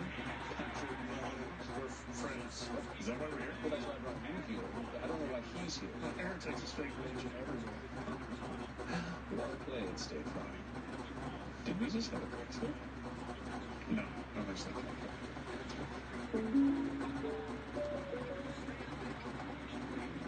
I tell you, built to make each trip a story. Tales worthy of becoming fine, 11-pound books. And because of the available 6 built-in USB charging ports, none of those books will be in. Chapter 1. Today, our phones are live.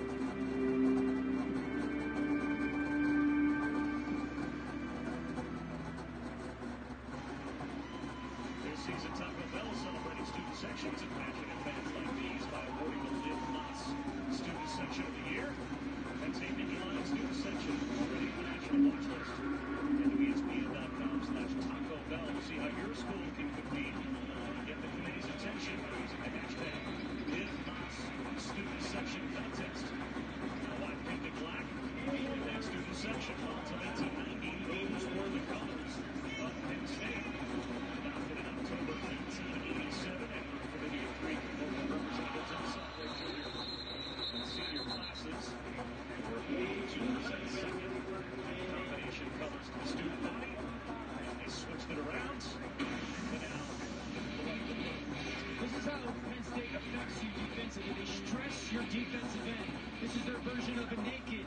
you release inside, they seal it with the tight end, get their quarterback out on the edge. That's what we saw on tape. Then we go to today. The defensive end, am I going to hand it to the running back? Am I going to keep it as a quarterback? Tight end crosses my face. It's an easy dump. All that conflict. We see that so many times of the stress that Penn State's offense puts on defensive ends and forces them to make decisions. Clifford hands off. That's Noah Kane who gets 9 yards on a first down run. 21-point lead as number 21 got 9 yards on first down. Trips near sideline. Kane down to the right of Clifford. Fake the give. Should have handed off to him. Clifford keeps it. Gets brought down in the backfield for a loss. 3rd and 5. No more stress. I'm just going to go blow up the mesh. No hesitation right there. Didn't give time for Sean Clifford to make his decision. Am I going to give it or keep it? Well done. Chance for Purdue to get off the field on 3rd down. You've got to anticipate because it's 3rd and 5, 3rd and 6. Do they double a KJ Hamler or a Frymuth and see if somebody else on Penn State's offense can beat that?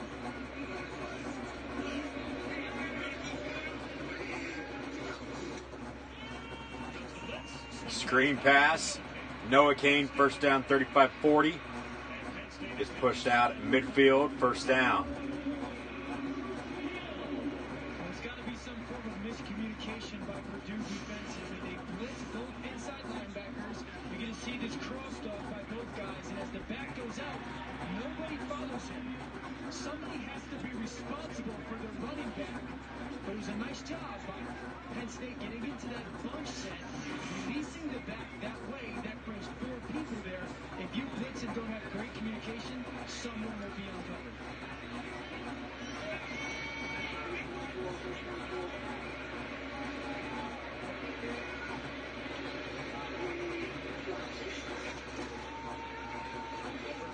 Clifford pass at the 45. Nick Bowers get 8 yards.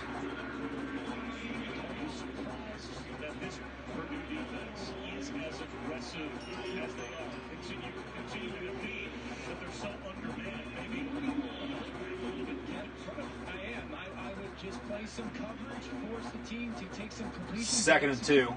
And potentially slow the game down rather than Handoff. Kane. 5 yards, first down. Penn State's athletes because, again, Purdue is a team that is very young and inexperienced with some injuries. And so I would play softer and a little bit more vanilla. Clifford hands off once again. Noah Kane to the 31-yard line. Flag on the play. Flag on the play, Oklahoma, Kansas as well. Hurts just got a late hit. They'll be offsetting penalties though, because there's a penalty for holding on Oklahoma, and then it's going to be a late hit out of bounds on Kansas, so they'll offset, they'll replay the down. And Purdue with too many men on defense. 2nd and 5.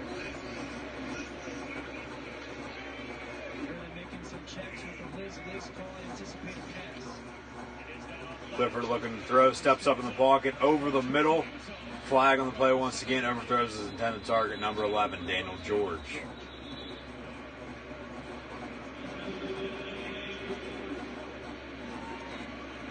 You're going to get a pass interference or holding, certainly on Purdue's defense. Really on the tight end, Frymuth, releasing down the seam.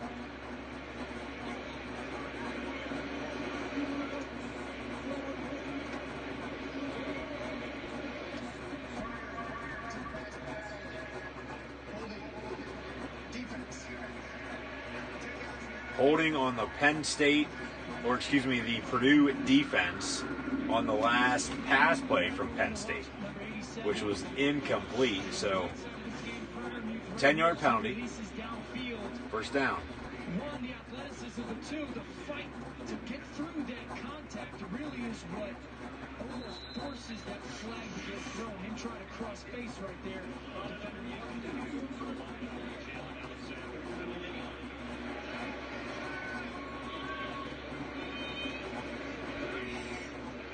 Hamler in motion. Give to him on the end around. Dancing around back with the 30, and he's going to lose the 10 yards that they just got on the holding call on the Purdue defense. 2nd and long.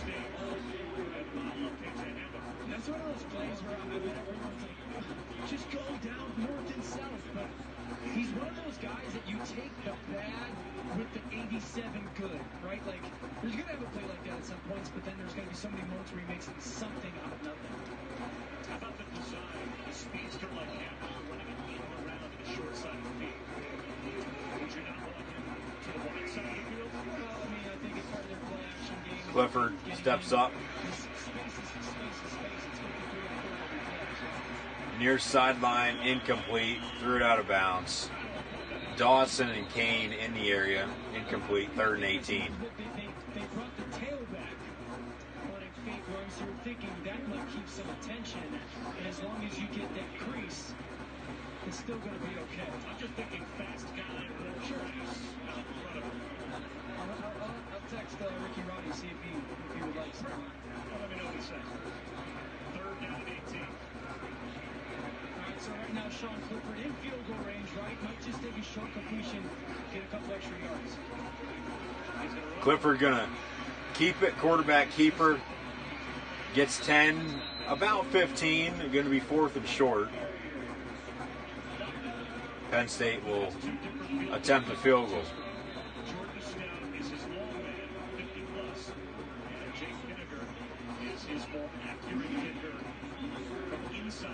Jake Pinniger will come on and attempt a 35-yard field goal. Off the turnover, Purdue scores. They came out with aggressive mindset, threw it a little bit for Sean Clifford, and had the chance to get some points right back on the board. Kick is up and no good, wide right. Purdue's defense holds. Ball looked like it was going in and then hooked wide right at the last second. 28-7 is still your score. Penn State leads the Purdue Boilermakers. Another touchdown for Oklahoma as well.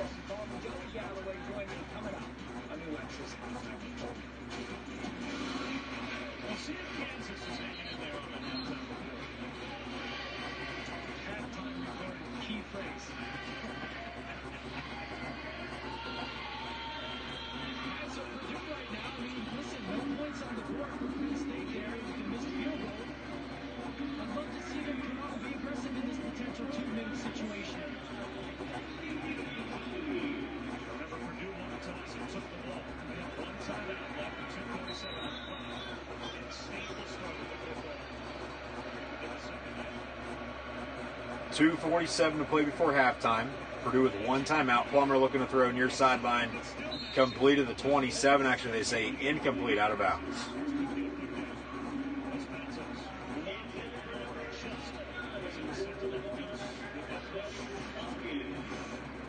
Outstanding rush by Gross Matos, and equally as impressive by the young quarterback to stand in there, get the ball off, and throw it at least accurate enough to give his tight end Bryson Hopkins a chance to make a catch.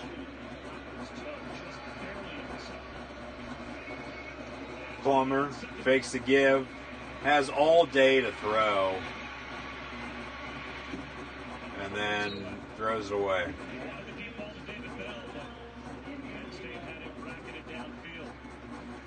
That's really a learning example for the young quarterback right there with the clock at 2:32 and Penn State potentially trying to get another possession here. Once you get close to the sideline there, don't throw it away. Drop down, keep the clock running, and force Penn State to make a decision. Do you call a timeout, or do you let the clock bleed just a little bit more?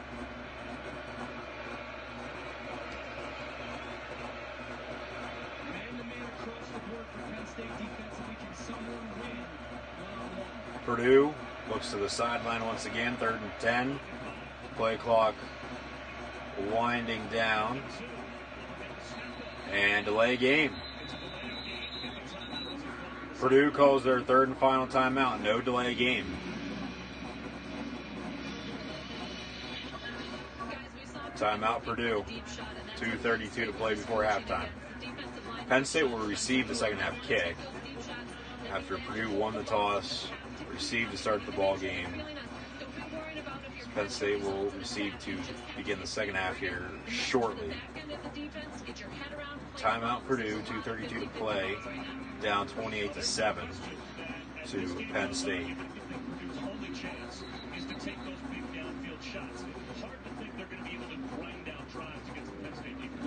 Bob Wischusen and former NFL quarterback Dan Orlowski on the call, along with Allison Williams this afternoon. ESPN. When and how they do it will be the most important. And I would say David Bell being the guy to do it for them.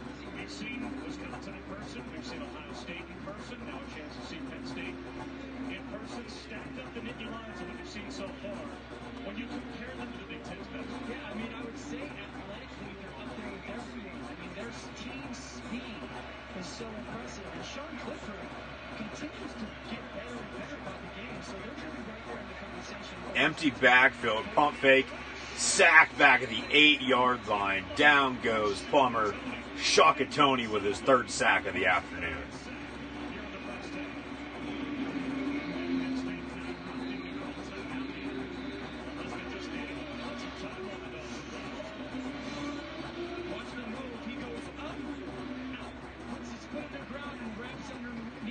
Shakatoni had a sack early in this game when he was wide and just beat him on a speed rush up the field. This time, he uses that to his advantage, sells it, and then dips underneath the tackle.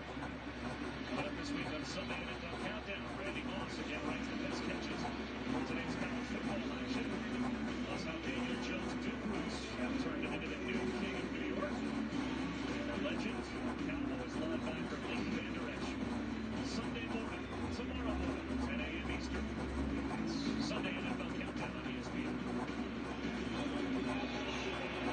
Good, some electricity here. KJ Hamler hanging back at the 50-yard line. Going to be aggressive to go run and go catch this punt. Purdue will punt. Penn State did call a timeout to stop the clock. 2:17 to play. Punt up and away. Bad punt.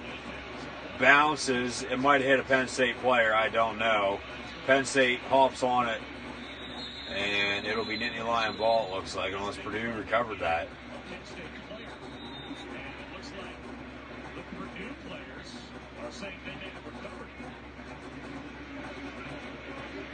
And it's Purdue football.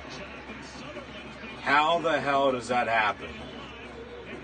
Jonathan Sutherland should not be playing. The ball bounced. Sutherland comes in, hits him on the arm, and bounces.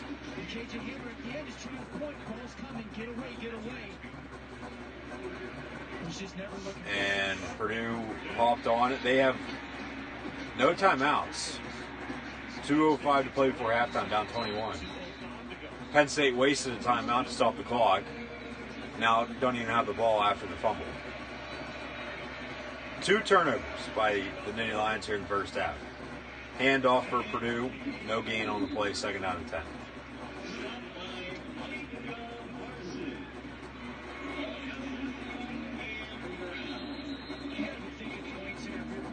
He's a special teams player. That's all he is. He's nothing else.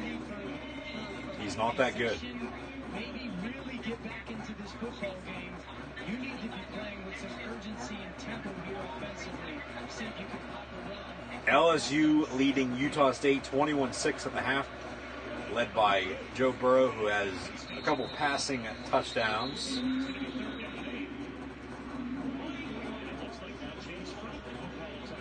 And Penn State calls another timeout here. Entering third down for Purdue. They'll call another one. Purdue punts. Penn State's still going to get the ball back here with around a minute left. It's a free possession. You were just thinking Penn State was going to get the ball. Maybe your 40-yard line, you get the turnover on special teams, and you have made some plays down the field on some opportunity throws, especially going into the half thinking Penn State's going to get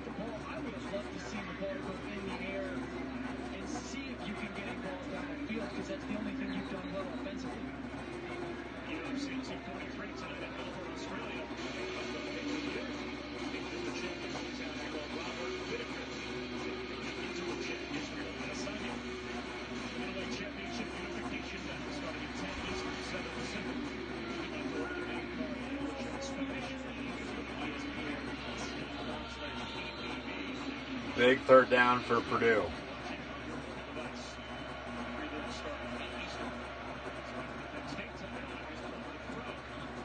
Near side, complete. Penn State with the stop, though. However, he stays in bounds. And now a flag comes in. You don't need to extend the play by keep tackling him. He was already down. Now it's going to be 15 yards, automatic first down for Purdue, when you could have called your final timeout and got the ball back with 1 minute to play in the first half. Stupid, stupid, stupid. After the play was over, personal foul, late hit, out of bounds on Penn State. Come on, guys. Play smart. Jesus Christ. Who the hell was that?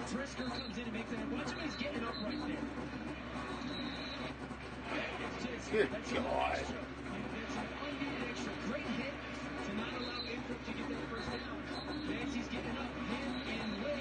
Just...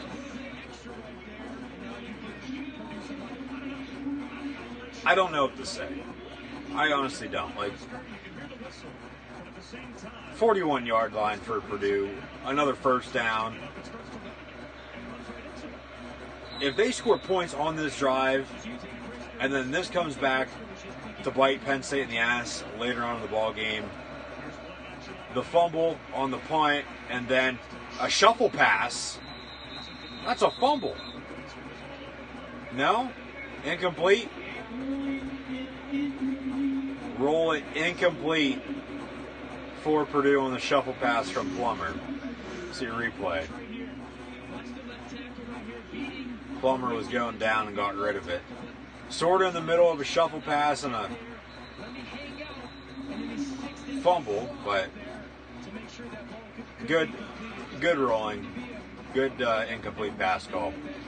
But if those two plays come back and hurt Penn State, the fumble on the punt and then the extra 15 yards after third down on the personal foul. Penn State with pressure on the blitz. Down goes Plummer once again here in the first half. Penn State's defense stepping up here early on in the season. Cam Brown credited with the sack. Also Yeater, Gross, Matos. This very well could be James Franklin's best defense he's ever had right here in Happy Valley. Game clock winding down at 30 seconds. Penn State's going to receive the second half kick as well, as mentioned. Penn State playing prevent. 4 down linemen, everybody else. Further on downfield, screen pass. And that very well could be the final play of the first half. Purdue might snap it here on 4th down, 12 seconds. Heading into halftime, they might just let the game clock wind down as well and head into halftime down 28-7 to Penn State. Actually, Purdue calls a timeout. 3 seconds to play in the first half.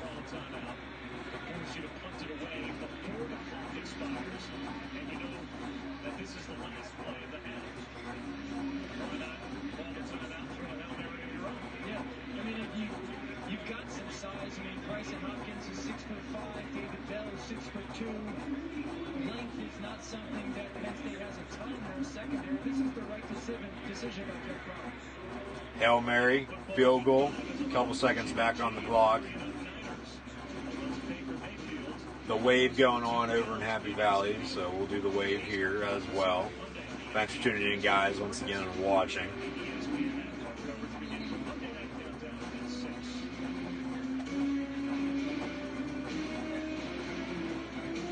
I would say if I was Penn State defensively, I would blitz Jeff Plummer right here. I'd force the ball out of his hands and see if I can send a wave, no pun intended, emotion into halftime. That pun was absolutely intended and terrible all at the same time.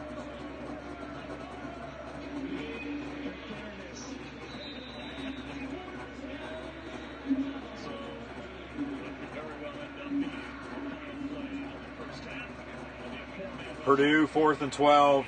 Hail Mary, sacked once again. Jason Owa brings down Plummer. Penn State will receive the second half kick up 28-7 at halftime over the Purdue Boilermakers.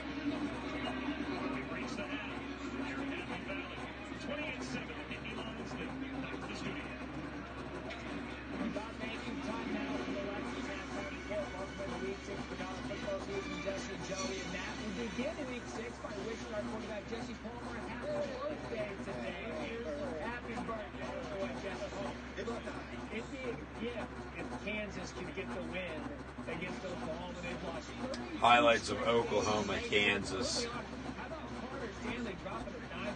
We'll see what else is going on around college football here real quick and then turn on Iowa and Michigan.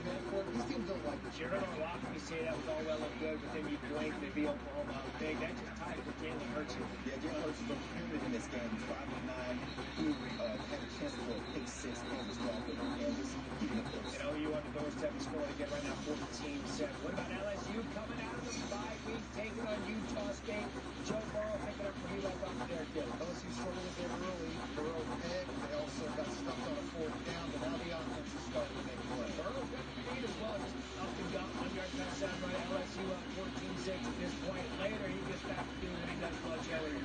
Burrow with Warren Chase, 25 yards. Yeah, that's what it's going. LSU 340 yards before the offense. They got it going in the second quarter. Right now, LSU leading Utah State 21-6. Oklahoma still on top of Kansas 14-7. Some trickery. Jalen Hurts on the reception. A juke now tackled inside the 10 at the 7. Turn on Iowa, Michigan right now. See what we got cooking up in Ann Arbor. Brought to you by Johnstown Veterinary Associates.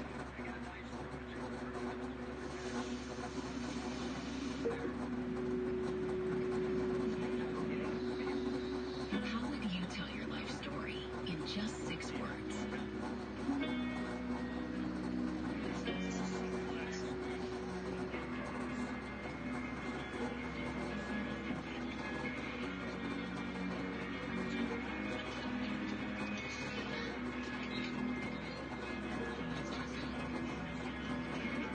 No 2 stories are the same. That's why we've introduced the Highmark Right Fit Guarantee. It's our promise to help you find the right Medicare plan based on your health, finances, and future plans. And to make sure it's still a good fit, year after year. Call for a free Medicare roadmap, which makes it easy to find the right coverage for you. This enrollment season, get the right plan for a life like yours. Guaranteed. Call to get started. I'm Annette Yorks, and we are the Annette Yorks Group. This is a people business. It's not about selling a house.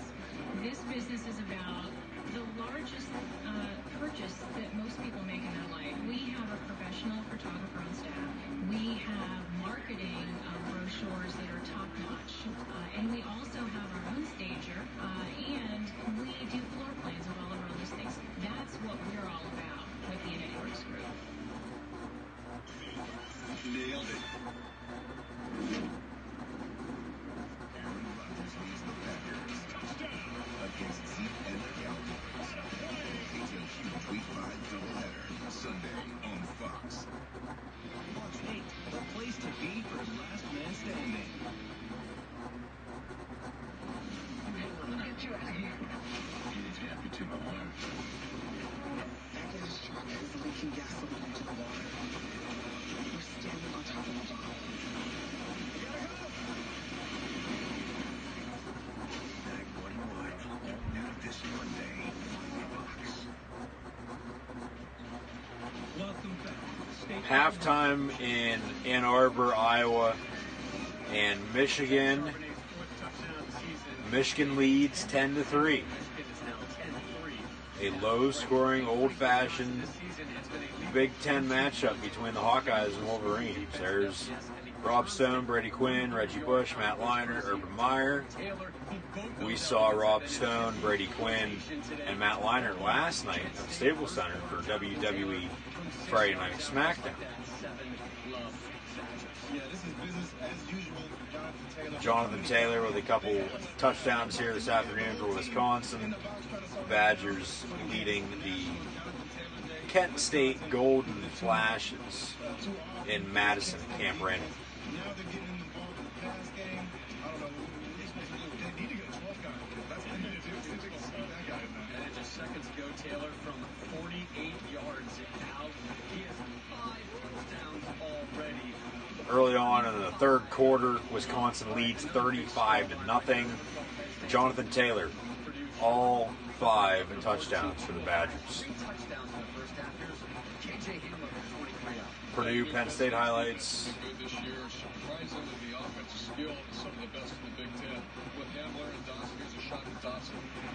This offense is like all year. I think Penn State's better than what we thought when we started the season. Iowa has Penn State next week. Maryland at Rutgers. Lazio Cicanelli, the acting Rutgers head coach. Maryland to Rutgers.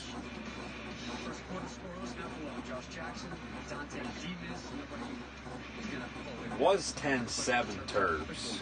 7-0. They have since extended. I don't know if that still stands or not. We'll find out here in a second.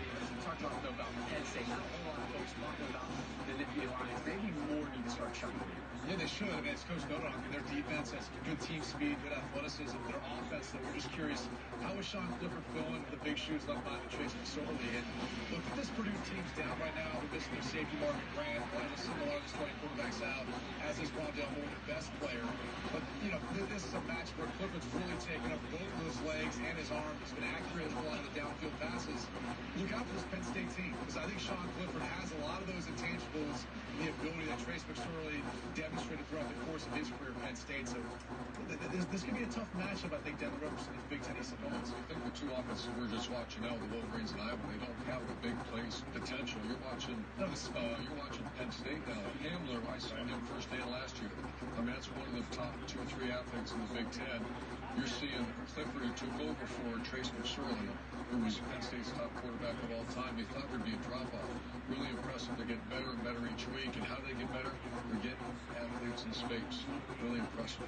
As for Wisconsin, Jonathan Taylor, his 27th career 100-yard game. He's hit the century mark every game this season. Yeah, and that's why he's one of the best running back, if not the best running back in college football, because he can beat you so many different ways.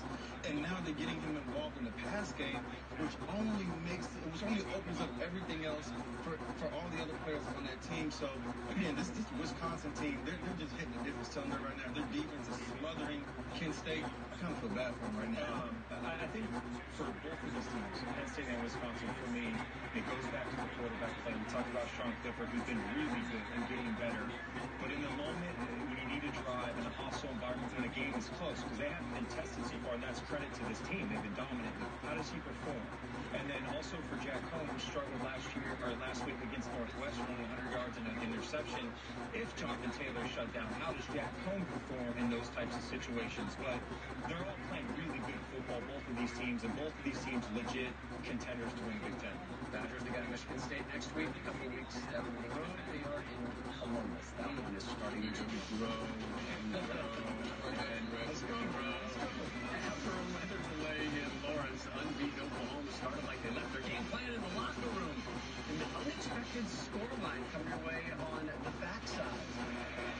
Interceptions storyline in the first half at the big house. Michigan's got a couple, and they've got a lead.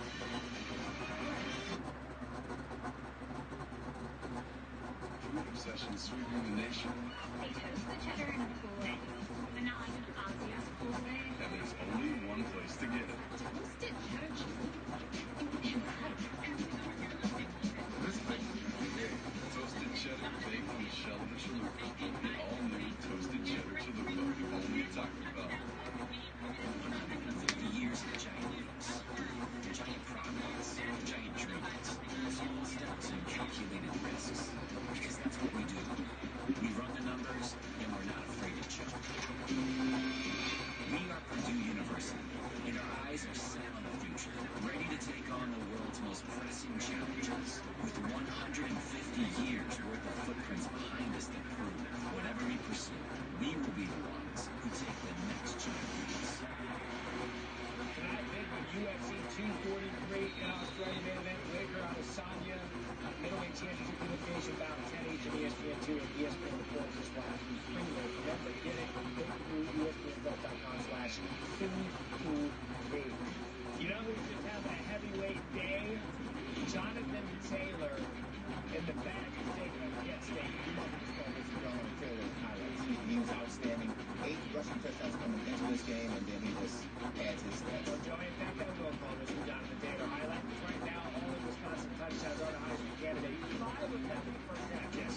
so much acceleration. Two-time 100-meter dash champion in high school. Pulls away from defenders. Gets the receiving variety, 19 yards. That was his fourth. In fact, up to 5 TDs. Taylor 5 TDs from scrimmage. The first Big Ten player to do that since Saquon Barkley in 2006. I don't think they get a home sticker going against Penn State. Yeah, that's right. You're eliminated. 9 TDs will get stolen. Anything below, if he gets 9, we'll get a home sticker. Otherwise, not happening. All right, there was a coaching move in Rutgers this week. Ash out, interim in second quarter. Dialing up the ball play here. Rolling out for 49 yards. Yeah, they made a switch of quarterback too. The freshman Johnny Lang, a nice throw, better catch down inside the 5, and then Lang and the freshman finish it inside zone read. Tough run, stretching the ball out. Rutgers needs some time. Yeah, nice start for Lang. Later in the second, Mary with the ball. Javon Lee, 42-yard TD. They got one carry in this game for 42 yards. That's a pretty good average. I'd say so. Right now, yeah, he is efficient with his work. Right 27-7, Terps are leading the Scarlet Knights of Rutgers. Boston College, Louisville, some other games. Just for the first time now, seeing some scores and highlights. There you go, speed. There you go. Touchdown, BC. Ties it at 7. Louisville comes right back with toss there. Yeah, and once again, not great defense on the back end. Louisville ran downtown to take the lead in this game. More Boston College. Anthony Brown not to see he was injured. A big story this game too. Louisville's defense that have struggled this year. They're holding A.J. Dillon, the ACC's leading rusher, to about 3 yards a carry. And as a result, 28-14, Louisville over Boston College. That's a little bit surprising. Army and Tulane up at West Point. not the triple option of Army. Tulane averaging 7.7 yards a carry.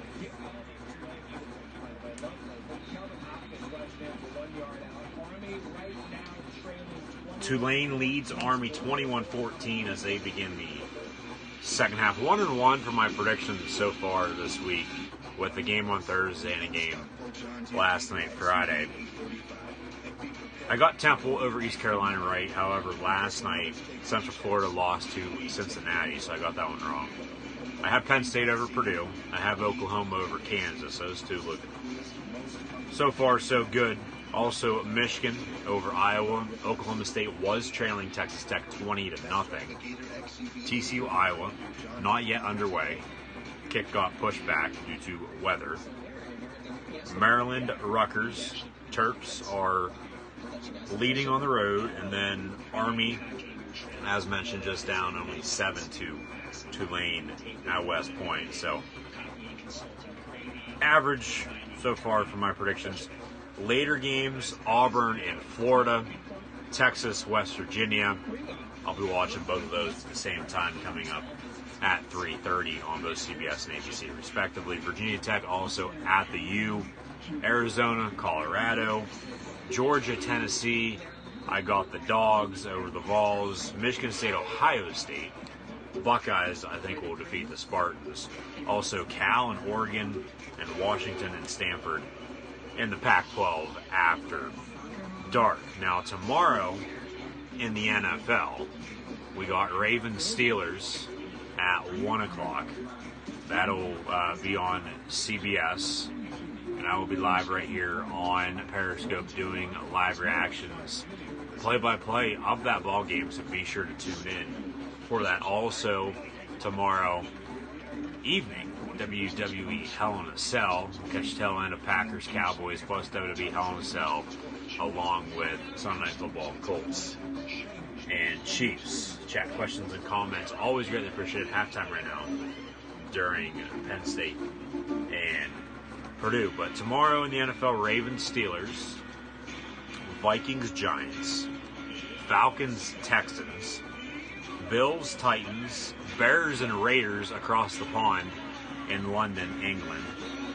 Buccaneers play at the Saints, along with the Jaguars at the Carolina Panthers. Minshew Mania, I believe, will continue with his Minshew magic. Packers, Cowboys, game of the week tomorrow afternoon at 4:25 on Fox. Colts Chiefs Sunday Night Football, along with Browns 49ers Monday night in Santa Clara. Next week, Thursday night football in the NFL. The Giants will play the Patriots. Oklahoma also will play Texas next week in college football. So halftime still, Penn State 28-7 lead over the Purdue Boilermakers.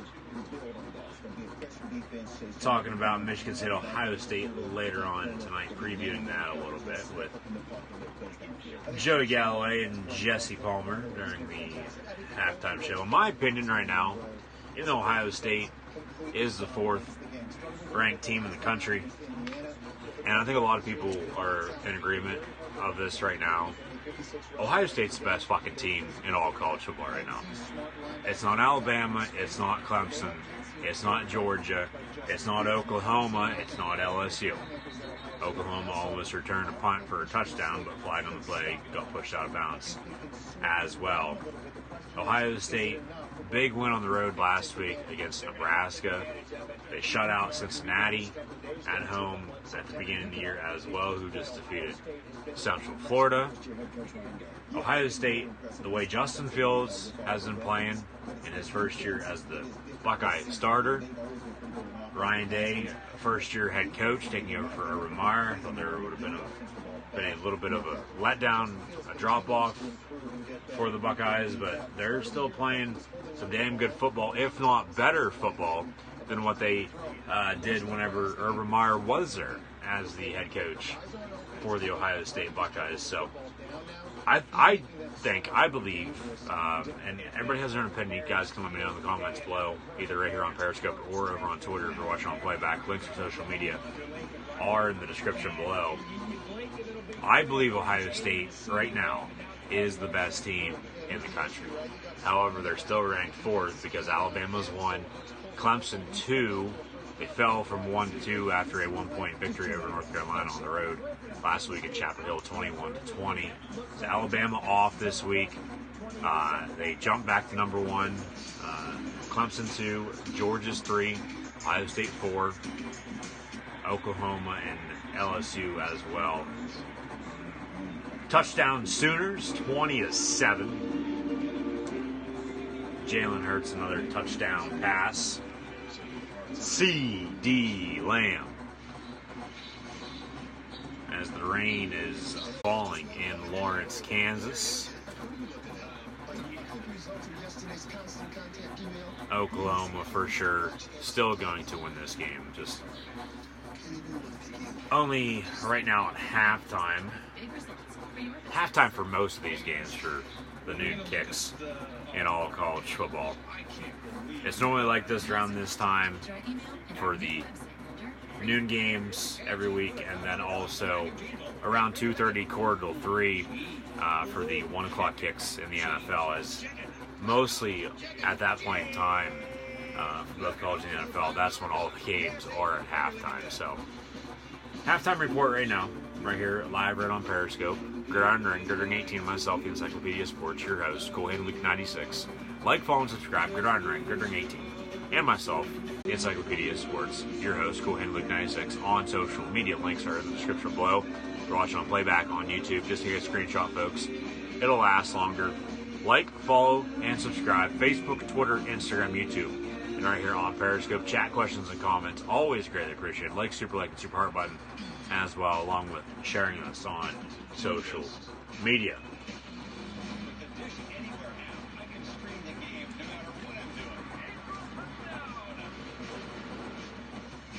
This is my MVP. I can watch live college football on ESPN. Sorry. With Dish, we never miss a single play. Catch college and pro football on ESPN anywhere with Dish. Minus his great wares and great prices. Oh, even better. Always a touch better. Some people say that I haven't got the better Dish.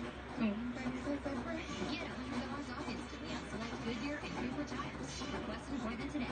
Attention parents of children with cerebral palsy. If you suspect a medical mistake may have occurred at or near the time of birth. Call Science and Kirk for a free legal consultation. Call 1-800-253-4165. That's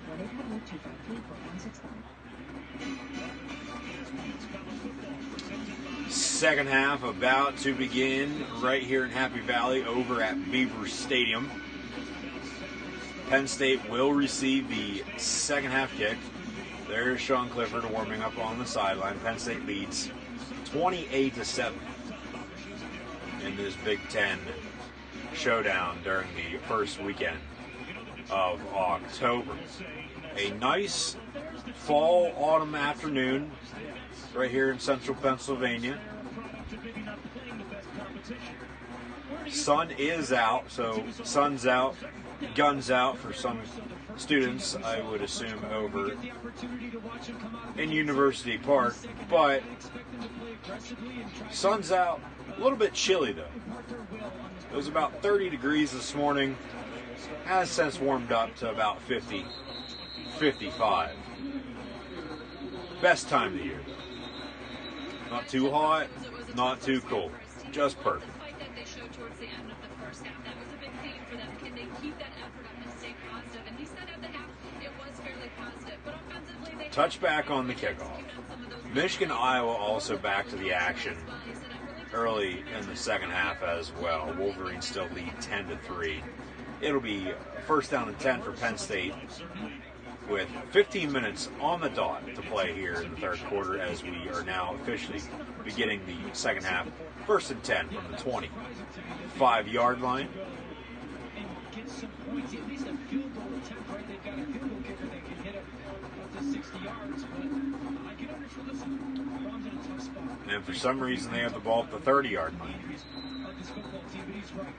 Do they notice that they have the ball at the 30-yard line?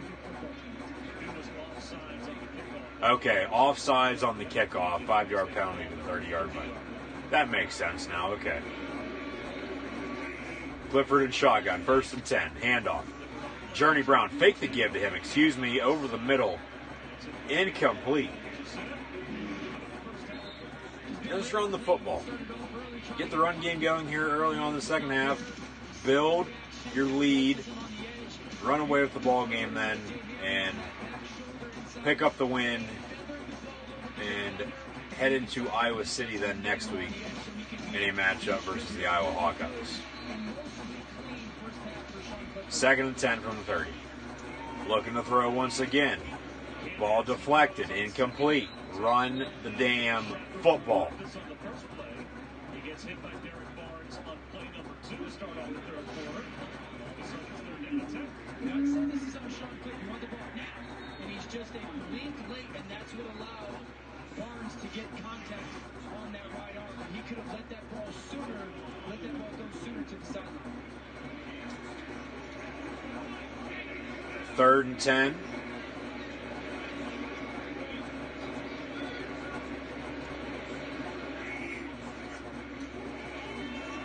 Clifford getting pressured. Going to be brought down back at the 20-yard line for a sack. That's what you get for wanting to throw on 3 consecutive plays to begin the second half. Run the ball. Run the football. Jesus fucking Christ. Run the damn football. You're up 21 points. You don't need to be throwing. Good God. Run the ball. You have a 3-man committee with Journey Brown, Ricky Slade, and Noah Kane. Like hell. Okay, yeah, Clifford's a damn good quarterback. Punt by Penn State. Blake Gillikin Island gets it up and away. Jesse Luketa on the tackle on the return. But Clifford, he already has 200 yards passing and 4 total touchdowns here in this ball game. Just run the football. That'll open up the passing game then here early on in the second half. At that point, you add to your stats. You add to the score. You win by a larger margin. Run the football. Play good defense and run the football. Rely on your kicker when you need to. Have missed a field goal early on. Some bonehead decisions late in the first half, but Antonio Shelton on the stop, tackle for loss, second down. Plummer looks to be all right. Looked a little shaken up there at the end of the first half, but Plummer in the ball game at quarterback for Purdue. 2nd and 16 now from the 16 for the Boilermakers. But Penn State, just run the football. Run the football, play good defense, and you have to rely on your kicker here late in the football game. So be it. Just get the win and move on, and then play at Iowa and then Michigan at home in 2 weeks, along with at Michigan State on the 26th. Third down after a short yardage gain by Purdue on offense, 28-7 still in the Lions lead. Thanks once again, guys, for tuning in and watching. Chat, questions, and comments, always greatly appreciated. Like, follow, and subscribe. Gridiron Ring, Gridiron 18, and myself, Coolhand Luke 96 on social media. 3rd and 13 from the 19. Purdue looks near sideline, trips near sideline as well. 12:52 to play and counting here in the third quarter. If you hear any noise in the background, folks, it's just some dogs barking, so don't get worried. And Plummer, quarterback keeper, brought down to the line of scrimmage. No gain on the play. 4th down, Purdue will punt. Shakatoni on the stop. Once again, Texas Tech leading Oklahoma State here early on at home in Lubbock, and sort of a shocker in the Big 12. Purdue will punt once again.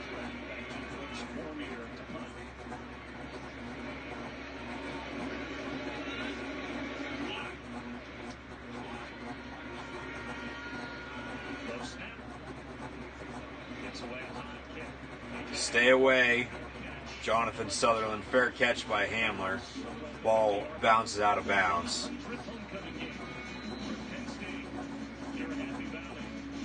So no fumble on the punt this time around. No 15 yards on a 3rd down after the play for Penn State against Purdue either. No 15-yard penalty. So traffic jam during this commercial. And we'll be back momentarily. Penn State will have the ball 1st and 10 up 28-7 on the Purdue Boilermakers. Boiler up. We are. Who you got? Let me know in the comments below.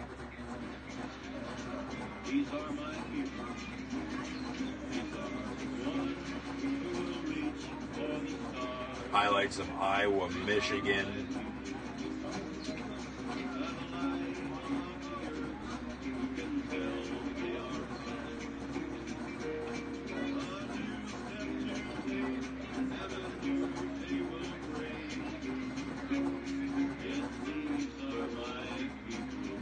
Still 10-3.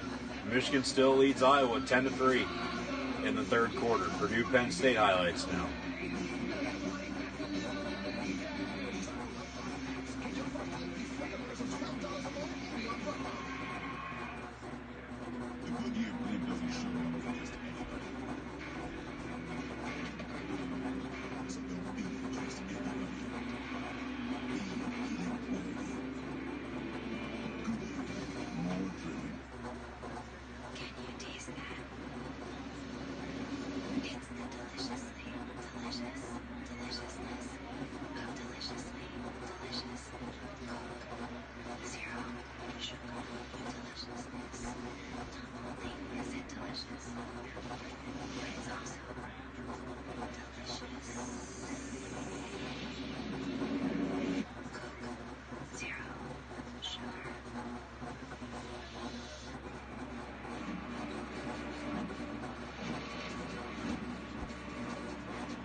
College football playoff.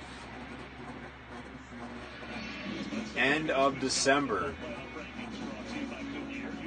on ESPN. The winners will then face off in the national championship game. in New Orleans in January. Both Alabama and Clemson are off this week. The top two teams in the country idle with a bye week. Man in motion. Clifford keeps it. Screen pass near side now. KJ Hamler out past midfield. Gain of about 6 yards on the reception. Second down. Screen RPO, you know, the reason why Sean Clifford can potentially throw that ball forward is because those offensive linemen aren't going down the field. He can still make a forward pass. On 2nd and 4, handoff, gain of 2.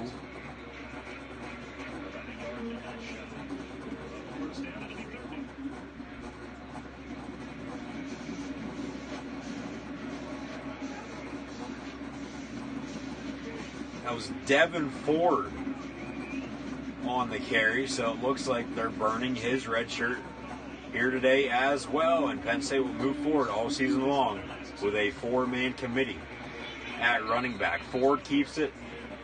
Once again, built Ford tough. Looks like he's going to be about a half yard shy of the first down, though. 4th and inches. Go for it. Quarterback sneak. However, they'll be lined up in shotgun and run a halfback draw or throw a slant or do something stupid. Just get under center, quarterback sneak, shotgun, strips to the top of your screen now. Maybe try to draw him offside. 4th and inches, you can't get any closer than that. And first down, Penn State. Ford on the carry. Gain of 4. Devin Ford, also another true freshman running back for Penn State, wearing number 28 from Stafford, Virginia. Under 10 to play here now in the third. Penn State 28-7 over Purdue. 1st and 10. Devin Ford lowers his shoulder, drives the defender back, gets another 4-yard gain. Second down.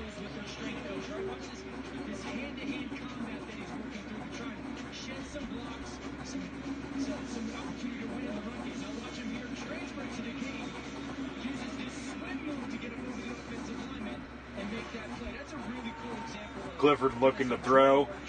Deep down the far sideline in the end zone, overthrows Jahan Dawson, incomplete.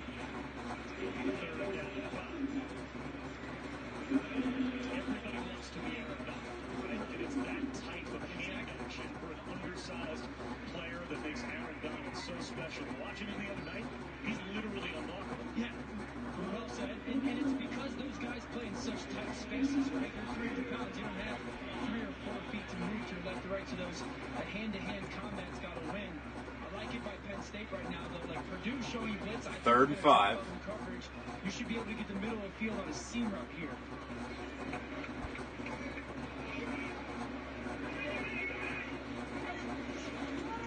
Clifford, quick pass, incomplete, as Purdue brought pressure off the outside corner. 4th and 5, Penn State. Long field goal. Blake Gillikin on to punt. Pin him deep. Pin him inside the 10. Get the run game going, though. You'll be able to move the ball downfield, just like they did on this drive, compared to the last one, their first and second half. However, they still have to punt. But next drive, just run the football. Unless they obviously stop it at that point, then you're going to want to throw. But Gillikin's punt in the end zone for a touchback. And it'll be Purdue ball, 20-yard line, down 21, 28-7 for the Nittany Lions, 9:16 to play. In the third, TCU and Iowa State now underway as well after the weather delay. Oklahoma State, Texas Tech. Red Raiders defeating the Cowboys here early on. It's actually the second game at home for Iowa State this year.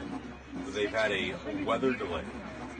Iowa was about a 6-hour game with 3 hours in delays, and then a 2-hour delay as the game got pushed back to 2 o'clock.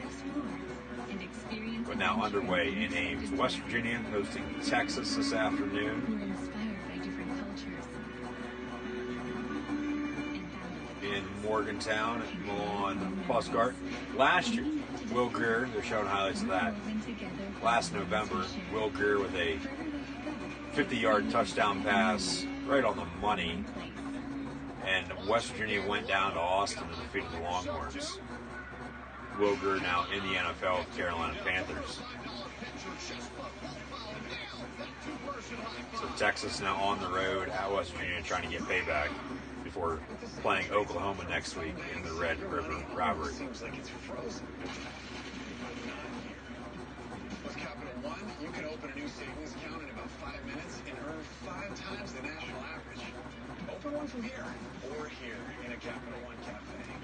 Plus, there are no fees or minimums on savings or checking accounts because that's how it should be. This is banking reimagined. What's in your wallet? What are you guys doing about it? Pizza, that's some wings, Arizona. Call Pizza Hut now. Get 2 or more of your favorite with 5-and-up lineup. Starting at just $5 each. You can't have football without the Hut. Holy shit, some old highlights of Penn State football. Jack Ham, Penn State linebacker, 68, 69, and 70.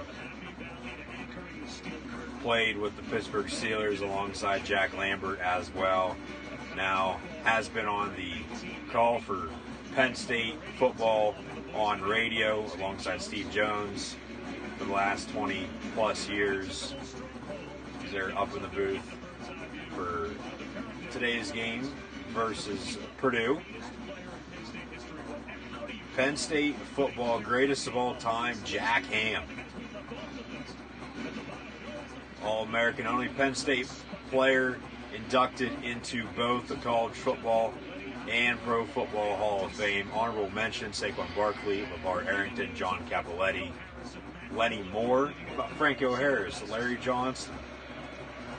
There's a shit ton of great Penn State players, but Jack Ham, probably, yeah, for sure, one of the,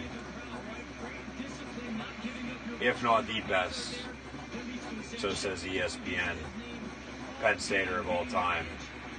As Penn State, it is homecoming today, wearing throwback uniforms, generations of greatness, with the block numbers, the Lion Shrine logo, up top, numbers on the side of the helmets, blue stripes on the white pants, white cleats instead of black, gray face mask. Maryland with a 100-yard kickoff return for a touchdown. Now up 41-7 on Rutgers. As mentioned, Rutgers is the scum of the earth in college football. Rutgers is bad. Rutgers has been bad. Kick them out of the Big Ten, for God's sakes. They're awful. Hell, kick them out of the Big Ten. Don't even let them join the alliance of, well, you could let them join the alliance of American Football League. Let them join the XFL. No, don't even let them join the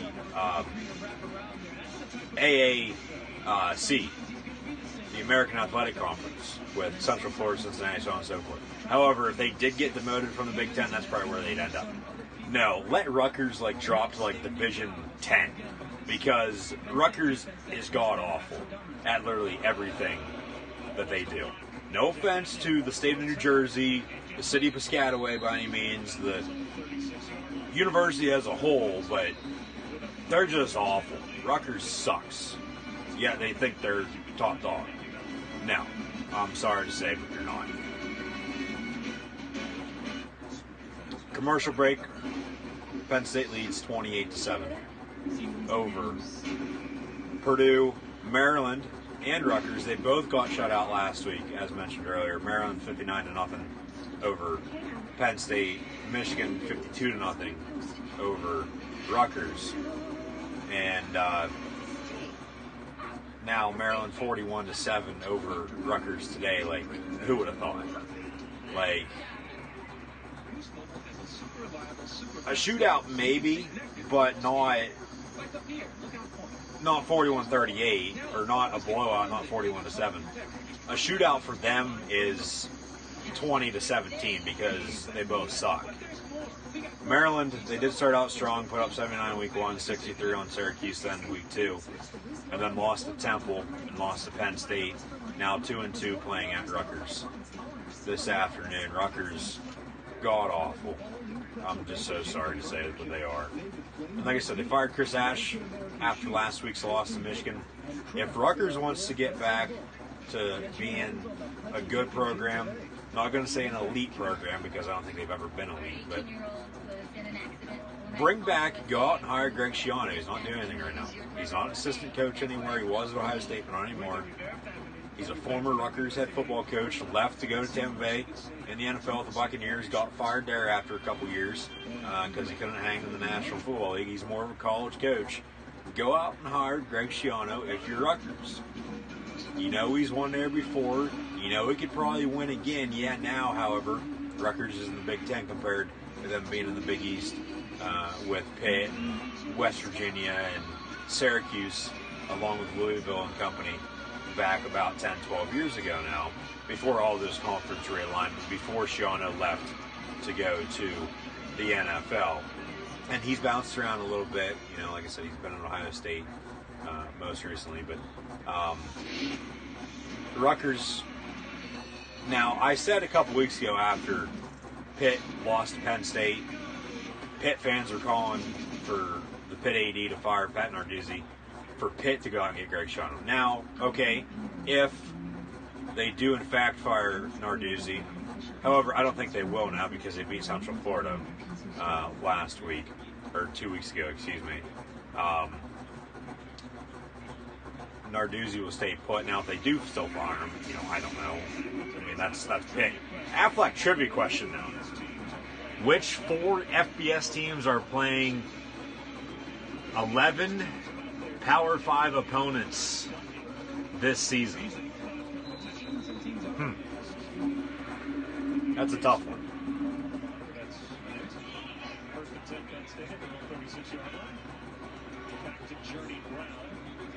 I'd have to think on that. 1st and 10 for Penn State from the 36. Handoff, Journey Brown. Don't stop believing to the 40. Gain of 4.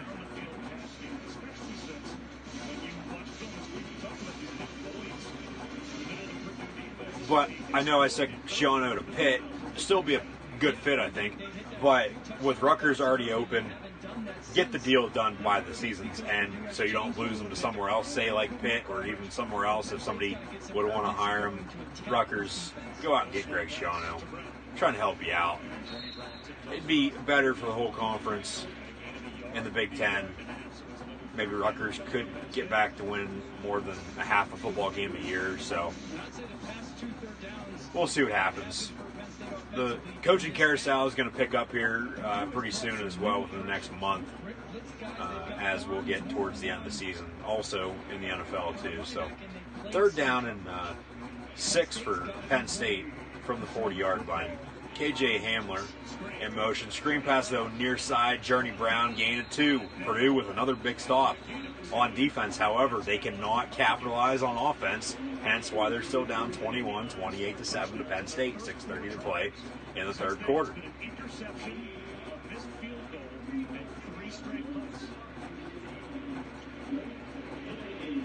A tale of 2 halves for Penn State. They just mentioned it.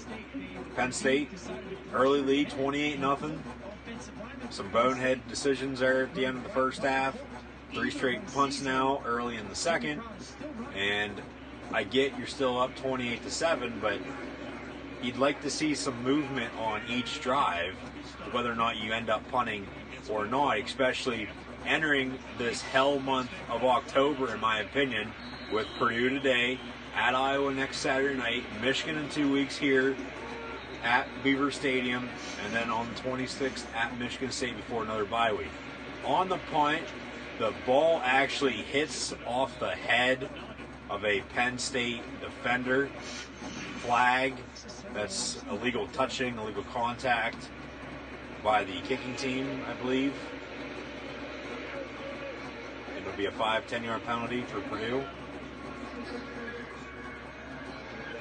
Kick catch interference, they say, okay. Kick catch interference on Penn State. I mean, he did catch it. Well, he called for a fair catch, excuse me, and then it hit off his head, so he couldn't catch it. How is that kick catch interference, though? It'd be more so like illegal touching, as mentioned, because then it was down. Because technically, whenever the kicking team touches the ball, that's where it's rolled dead at. That's where it's down. And that's where the opposing team will start their next drive. So kick catch interference, it is what it is. You still got a 21-point lead. Ball at the 34-yard line now for the Purdue Boilermakers. Jack Plummer looking to throw. And he gets about a yard on the completion.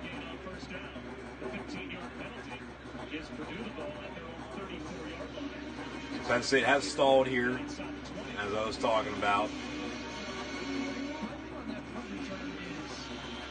3 straight drives of punts.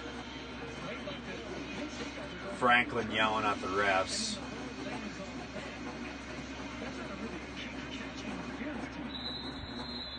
And now we got flags. 12 men on the field.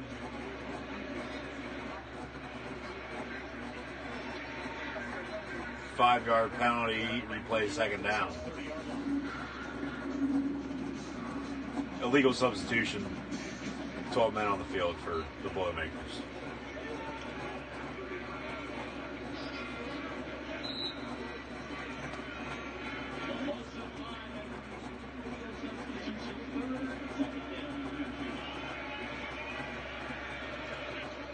Plummer, play action, off the edge, Penn State with pressure, incomplete. Brisker and Garrett Taylor on the coverage. 5:01 to play in the third, incomplete. Third and long.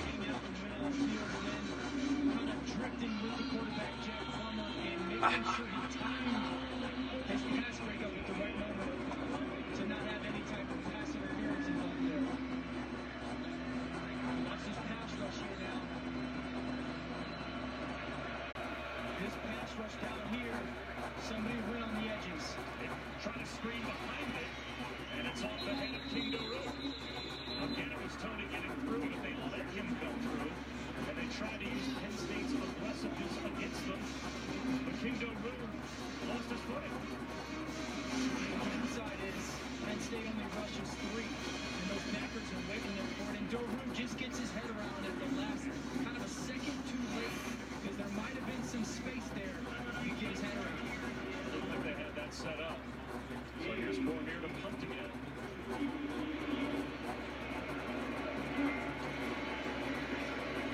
The 9th punt of the game for Purdue overall.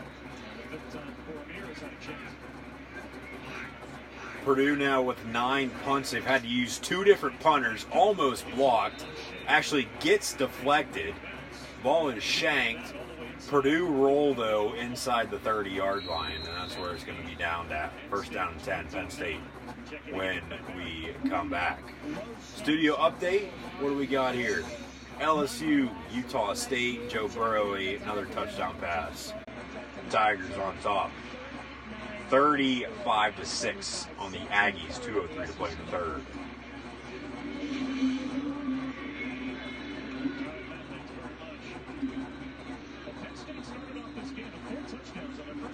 Penn State going back in time with the music selection for today's Generations of Greatness ball game versus Purdue. Trips and Hamler in motion. Clifford keeps it for himself. It's about 6, maybe 7 yards to the 40-yard line, depending on the spot. Going to be second down. Sean Clifford was nearly perfect to begin the game. A couple of touchdowns and 156 yards since then. A very quiet performance by the quarterback and the offense. Give him 5, second and 5. Clifford keeps it for himself once again. Gets 2. Third down. Laying back and playing coverage and keeping it in front of them has frustrated Penn State. They're making Penn State earn some stuff, and they're doing a nice job of taking away the #1 option for Sean Clifford. As we can see, Nick Holt, their defensive coordinator, right here, you see this bunch down to the bottom of the screen with the tailback on that side. That's that 4 strong. If you're playing man-to-man, you got a lot of bodies to run through. So communication and levels are paramount for Purdue defensively. Clifford slant over the middle, complete. Jahan Dotson. First down, Penn State.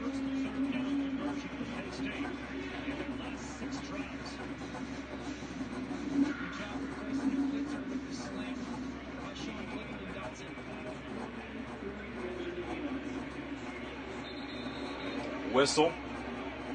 That is actually in the other game, though, that I'm watching. Oklahoma leading Kansas. 1st and 10 for Penn State.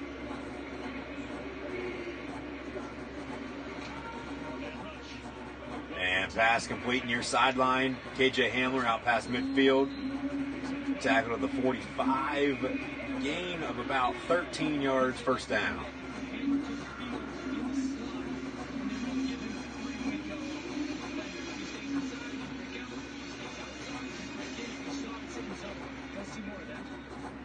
Trips to the top of your screen. Fryermuth in the slot at tight end. Touchdown, Oklahoma. Jalen Hurts. It's pay dirt for the Sooners.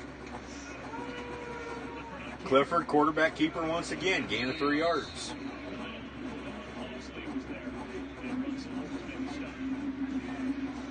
Texas Tech scores again on Oklahoma State. Iowa, Michigan, 10-3 still in Ann Arbor. 2nd and 3, Clifford, keeper, RPO screen near side, and a loss of a yard for KJ Hamler after the reception. It'll be 3rd and 4. Outstanding job by Corey Trice at the bottom here. Watch him fight off George, keep leverage, and get Hamler on the ground.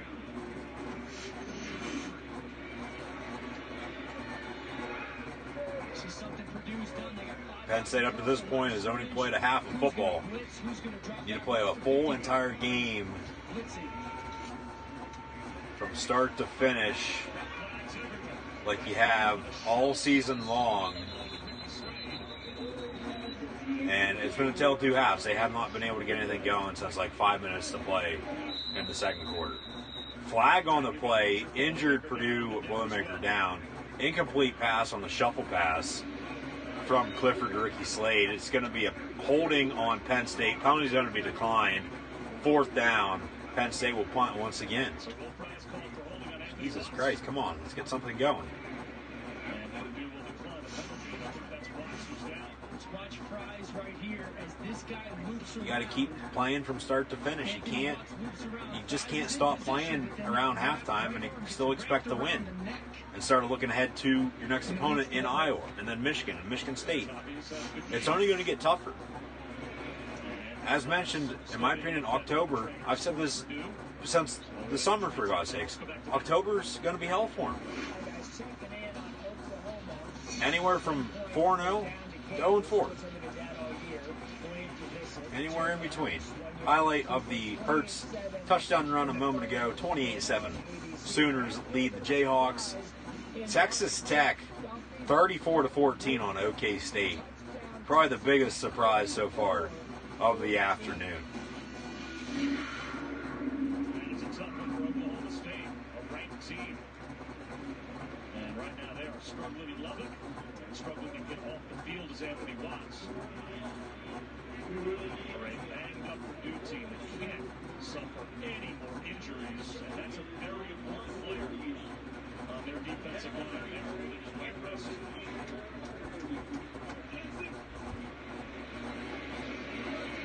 Purdue back deep to receive another Penn State punt. Fourth straight punt for Penn State. Jesus Christ.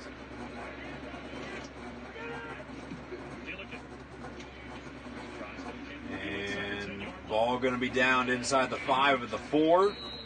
That's where Plummer and the Purdue offense will begin. Flag on the play, though. This could change what just happened on the previous play. But if it's against Purdue and it's 15 yards, it's automatic first down for Penn State. Holding on Purdue on the receiving team. Okay, automatic first down for Purdue. Be 10 yards from the spot.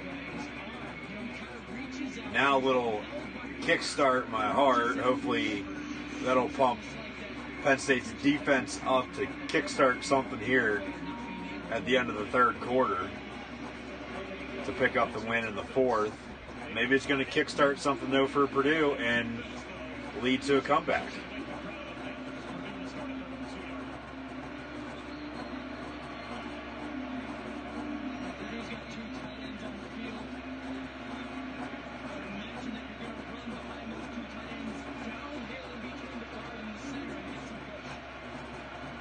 From the 2 after the half the distance 10-yard penalty on the hold on the return.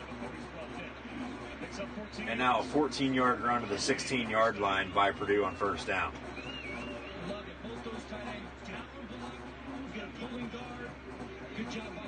Purdue not giving up just yet. Boilermakers still fighting back.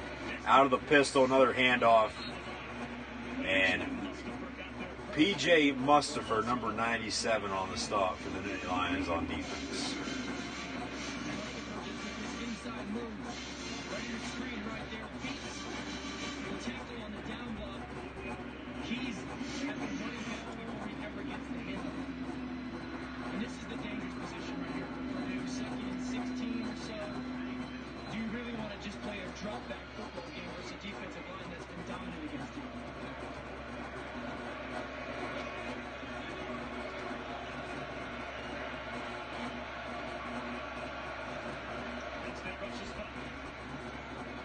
Near sideline incomplete.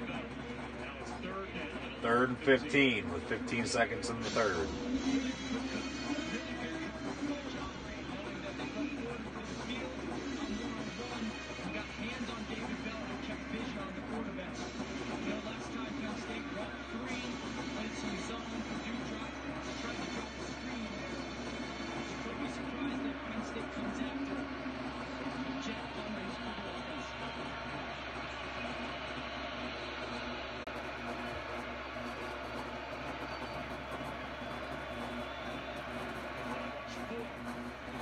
Plummer looking to throw. Completed the 15. Going to be short of the line to gain. It'll be 4th down at the 20. End of the third quarter. Penn State leads 28-7. Just as they did at halftime. So nothing here in the third quarter. One more quarter to play, though. The fourth and final. Next, we are Penn State up 28-7 on Purdue.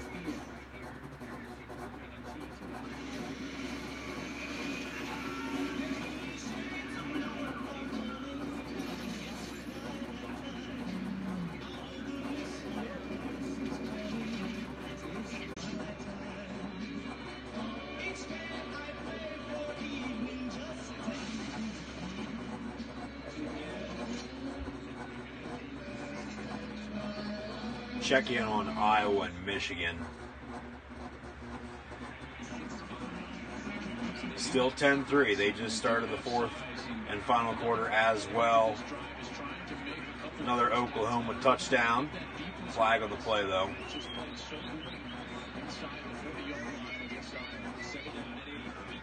Shea Patterson looking to throw near sideline. Has a man to the 42. Complete, first down. Gain of 10.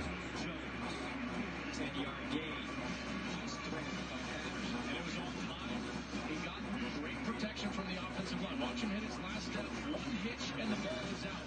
That's perfect timing. That does not allow the defense to break on it quick enough. DJ Johnson is trying, but the space created is too wide, and it's an easy first down. 4 catches, 26 yards for Eagles Jones. First and 10 at the 42.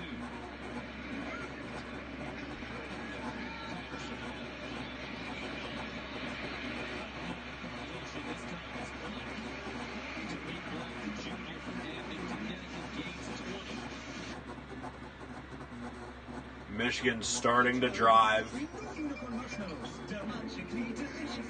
Potentially add to their score to go up 13-17-3 on Iowa.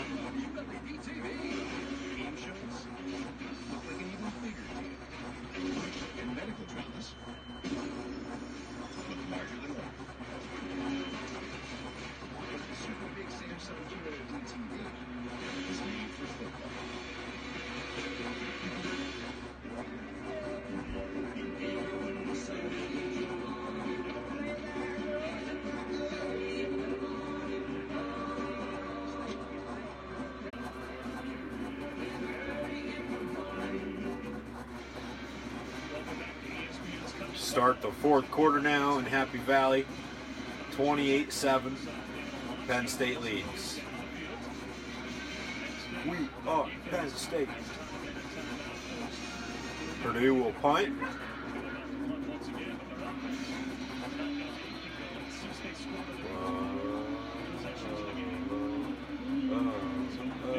We are Penn State.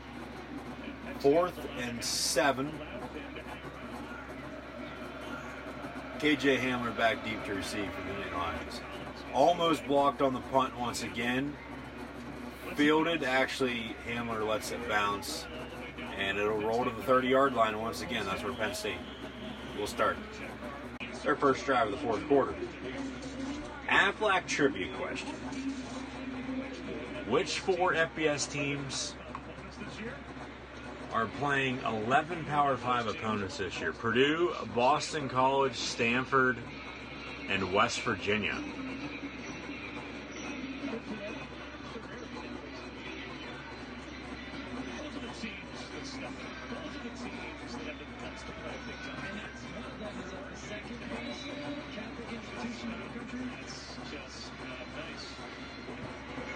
First and 10 from the 30.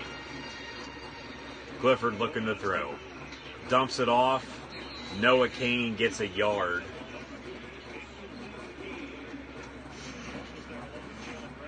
This is Penn State kind of naked movement. An outstanding job by Jalen Graham of kind of playing soft. Okay, ball's coming out of your hands and driving through Noah Kane's outside leg. Clifford, a little bit of a delay after the snap. Complete for 8. Aflac trivia question for Oklahoma, Kansas. Other 2 coaches, probably Nick Saban and Dabo Swinney. Maybe Urban Meyer. Les Miles maybe though too. 2 coaches and their first 2 seasons about something. I didn't catch the whole question. Pass complete. Patrick Freiermuth, number 87. First down, Penn State. Right at the sticks. Now at the 40-yard line, first down.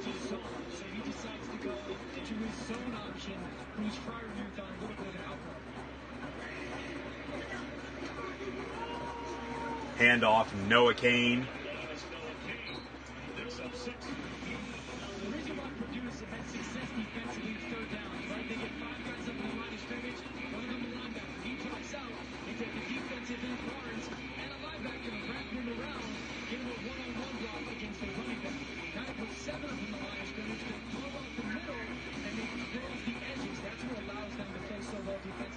Another run looks to be enough for another Penn State first down. what did I say at the beginning of the second half? Run the football. Run away with this game. Whether you score another couple more, touchdowns or not, put points on the board regardless. As long as your defense holds them out of the end zone, it's fine. Clifford pump fakes, gets about a yard. Flag on the play, maybe a hold.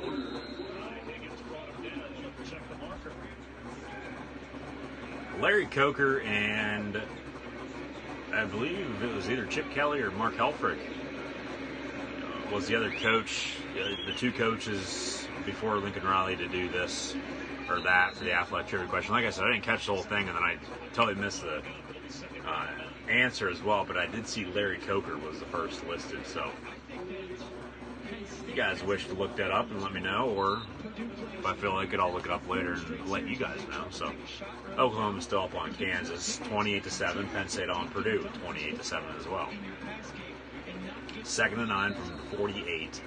Trips near sideline.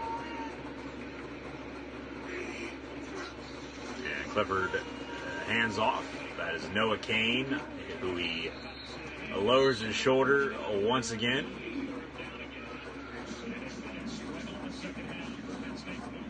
And gets about 7 yards. Kansas apologizes for Snoop Dogg performance. Kansas has been in the news for allegations against this and that, and so on and so forth, recruiting violations and whatnot for both football and basketball. So now Snoop Dogg, I guess, had a performance for basketball or something, I don't know. Clifford, gain of 5 on 3rd and 3. And flag on the play once again. This might be coming back.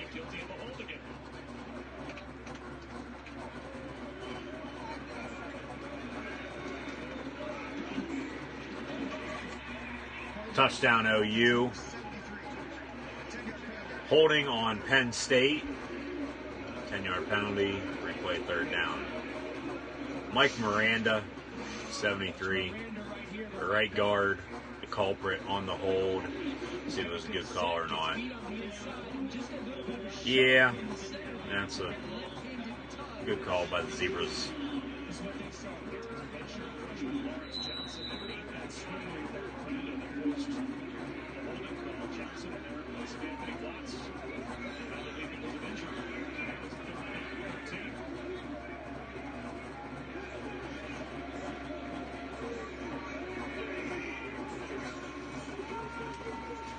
Clifford steps up, ball deflected at the line of scrimmage, incomplete, 4th down. Penn State still hanging on here with a 21-point lead over Purdue, 28-7, 11:07 to play. But an awful second half by the Nittany Lions. Cannot get anything going whatsoever. They cannot run the football. They cannot throw. Total yards, we're talking about it right now. First half, 275. Second half, 71 yards total in the second half by Penn State. Absolutely ridiculous. Cannot run the football, cannot throw the ball. However, they are stopping Purdue on defense, which is good, because if they weren't, Purdue would be scoring points, getting back in this ball game. We'd have ourselves a tie ball game right now. However, defense steps up. We're still good to go moving forward. Head to commercial. 11 minutes to play. 28-7. What? You guys forgot to lock my Buick. Got it. I bet you lunch can't make it in there. I'm taking sushi. Alexa, ask Bill to start my SUV. You can do that? You can do that. Yeah, I can do it. What? At the heart of every Buick SUV is you. For current eligible non-GM owners, get 14 to 20% below MSRP on most of these Buick models. So you're with UPS? In fact, we printed these right here. I think that's just the shipping. No, we do printing, packing, faxing, notarizing, shredding, mailboxing, designing, returning, storing, grading. Oh, and of course, shipping. So you're in the shipping? We also do printing, packing, vaccine. Come into the UPS store today for everything your small business needs. And of course, shipping. Get a real street address in your mailbox at the UPS store today.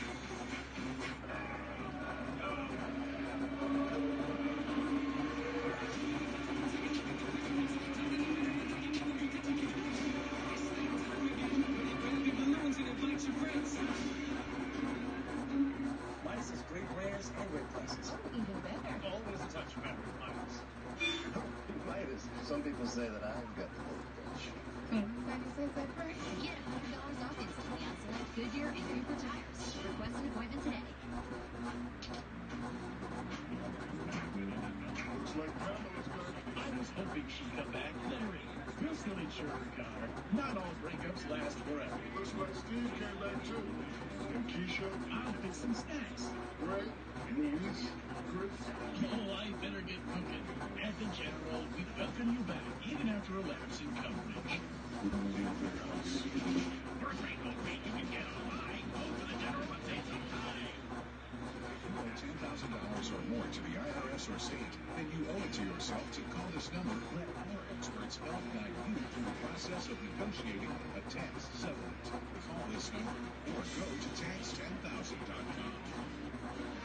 Welcome back to Happy Valley. It's a 28-7 Penn State lead over Purdue. And Penn State tight end Pat Fryer was with a touchdown today, doing big things for the Nittany Lions. But how about what he did for his high school? After his sophomore year, he transferred to a small private Brooks School in North Andover, Massachusetts. And his school that was almost Let's go.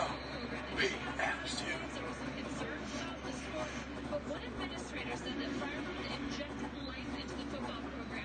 Kids came here to play football because they wanted to play with him. He really put us on the map. So that program. First and 10 from the 20. Purdue slant over the middle, complete to the 30. Gain of 12 to the 32. John Reed on the stop, along with Lamont Wade, number 38. There's a pretty good chance that's going to change because that guy might have an NFL future on his sophomore. He's everything the NFL wants in the position. Great size, athleticism, willing blocker, matchup problem. He will have his name called in the draft. Screen pass near side. Gain of 15 for Purdue out towards midfield.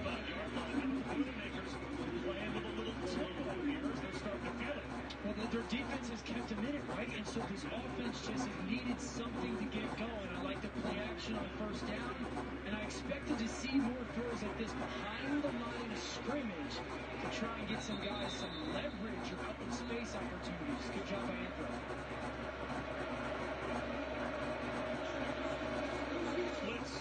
Penn State with the blitz. Down goes Plummer. Lamont Wade on a safety blitz takes down Jack Plummer.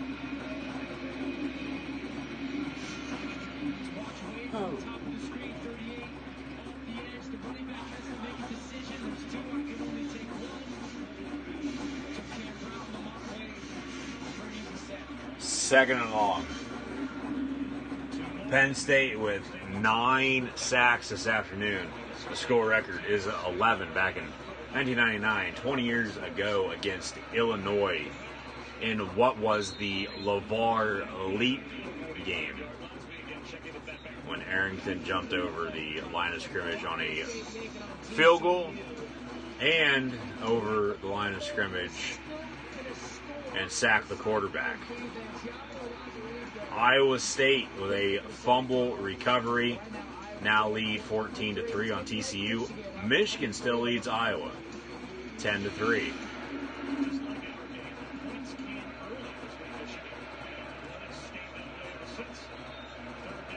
8:55 and counting. Penn State bringing pressure once again. Down goes Plummer. Micah Parsons wearing that number 11 that Arrington wore 20 years ago. Another sack. Make that 10 on the day for the Nittany Lion defense. 4th and long. Came right up the middle. Jumped over the running back. And down goes Jack Plummer. Robert Windsor also on the stop. And Purdue will punt. they're closer to midfield, go for it, but you're at the 34-yard line, 4th and 21. Good decision to punt. You still have all 3 timeouts. You're down 21. This game's over. There's 8 minutes to play. Hamler receives it. Actually lets it bounce, picks it up at the 18, dances around, gets tackled back at the 12. Needs to quit doing that all the time. 7:53 to play. I stand corrected too, by the way. LeVar Leap, when he jumped over the line of scrimmage and sacked the quarterback, was against Illinois 20 years ago in '99. But the LeVar Leap, he jumped over the line of scrimmage, blocked the field goal. That was against Pitt 20 years ago as well. Penn State defeated Pitt 3 weeks back. Last time those two teams will meet for the foreseeable future. Penn State had a bye week at Maryland last Friday night, 59-0 win over the Terps.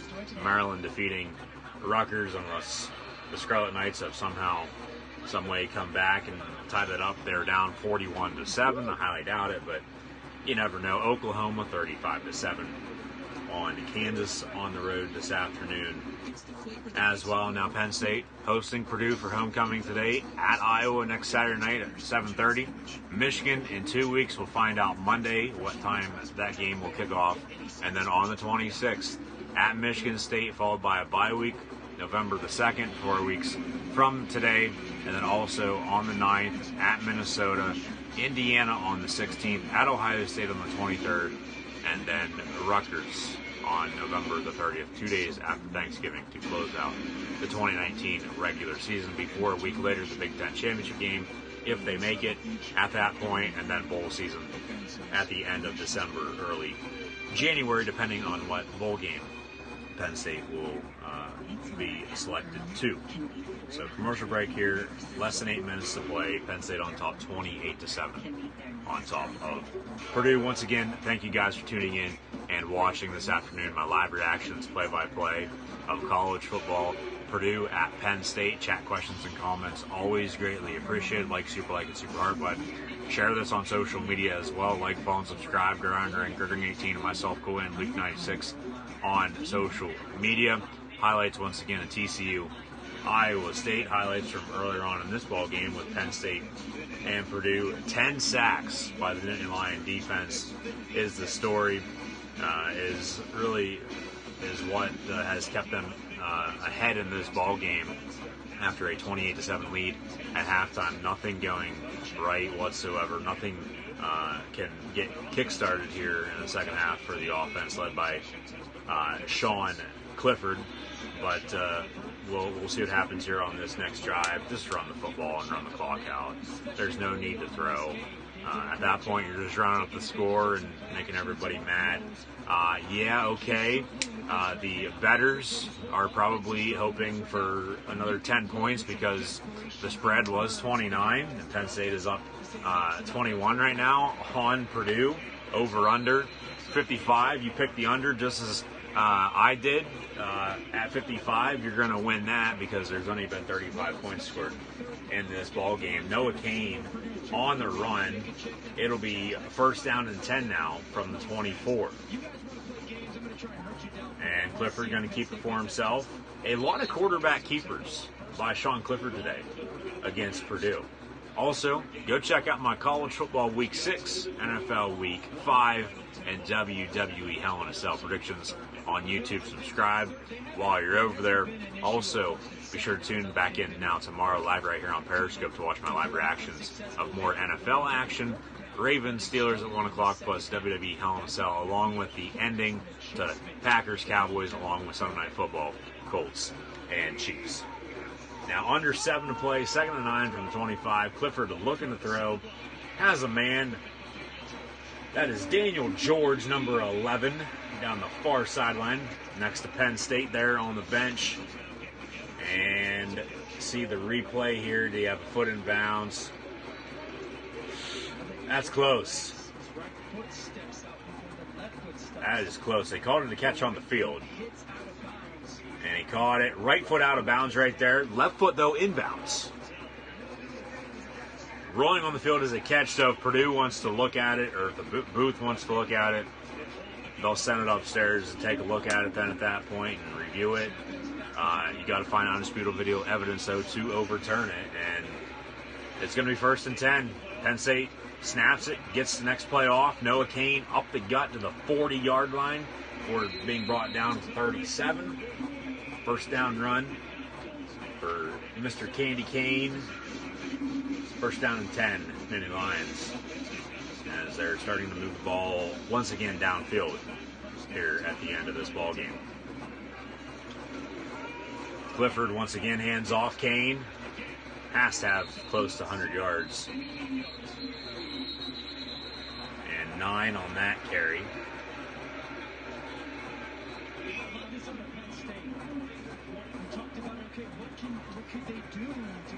Penn State with some hurry up here, even with a 21-point lead here late in the game. 6 minutes to play. Another handoff. Noah Kane. Inside the 5, down at the 3. He basically walked from the 25-yard line to the 3-yard line. It didn't even look like he was running. And then he was finally brought down inside the 5. 1st and goal now, Nittany Lions. Penn State hurrying up. Purdue trying to get players off the field. Noah Kane, touchdown, Penn State. 34-7. Pinninger, extra point on the way.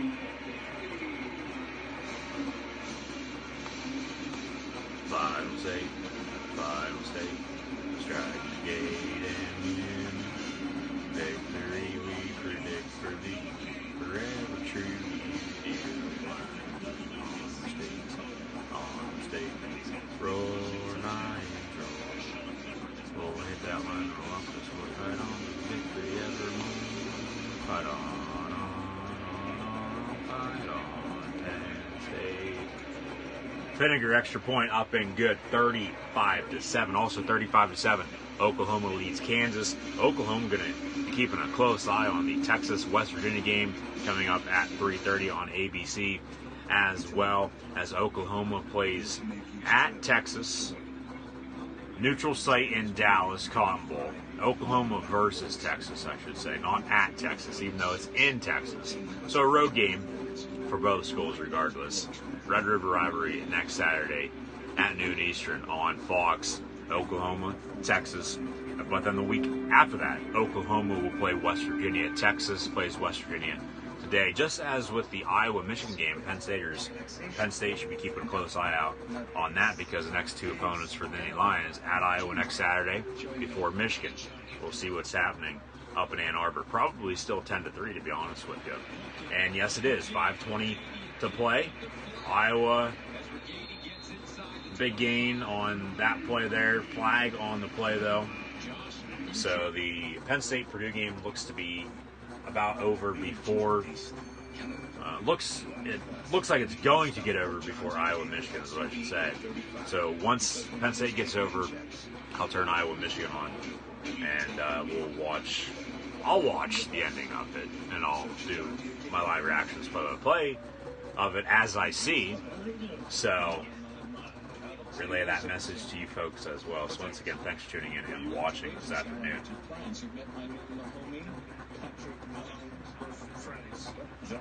Kansas has nothing else better to do. Their mascot, the Jayhawk, picking up all the pom-poms from the cheerleaders and walking around, and now he drops them. It'll be the end of the third quarter. Oklahoma leads Kansas 35-7. Tonight, Michigan State, Ohio State, 7:30 on ABC. Big game in the Big Ten East. The first of all the matchups with Michigan State, Ohio State, Michigan State, Penn State, Michigan State, Michigan, Ohio State, Penn State, Penn State, Michigan, Michigan, Ohio State, so on and so forth. You get my gist. All 4 teams will have to play each other by season's end, with all 4 teams being in the Big Ten East.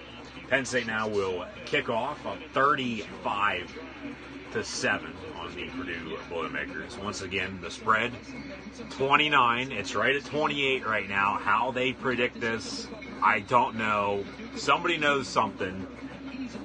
You pick the under, you're winning some big bucks along with the over-under at 55. You pick the over for the spread at 29, you're a little pissed off right now and want Purdue to at least kick a field goal or do something.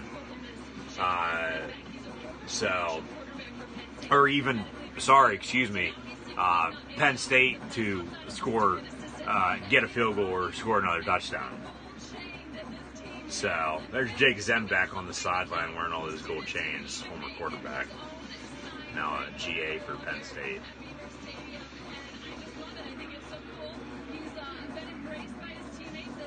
Lawn Boys. Penn State with a couple of rushing touchdowns this afternoon. Screen pass to the top of your screen, gain of a yard for Purdue.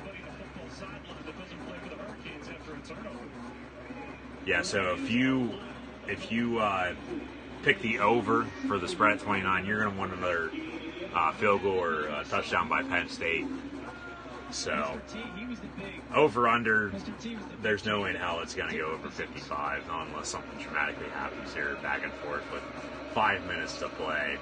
2nd and 9, and fumble, balls on the ground, Purdue recovers. Joey Porter Jr. with the hit for the Nittany Lions. That was a big hit.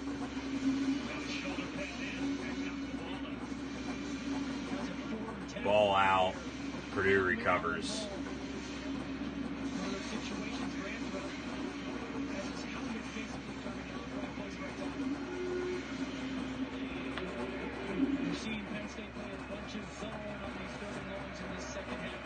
Third and 8. Empty backfield. Plummer steps up and about a 4-yard pass. Short of the line to gain, though. 4th down. Brandon Smith, number 12, a true freshman linebacker on the stop for the Nittany Lions.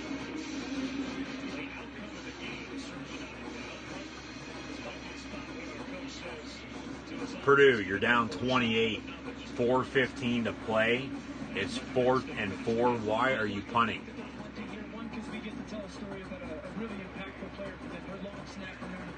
Why are you punting? Go for it. Good God.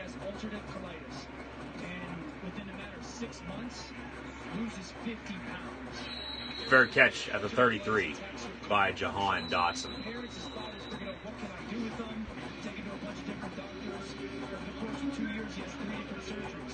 Just had his surgery in November last year to shore up those hole insides. He's back being a snapper for Purdue. Incredible story.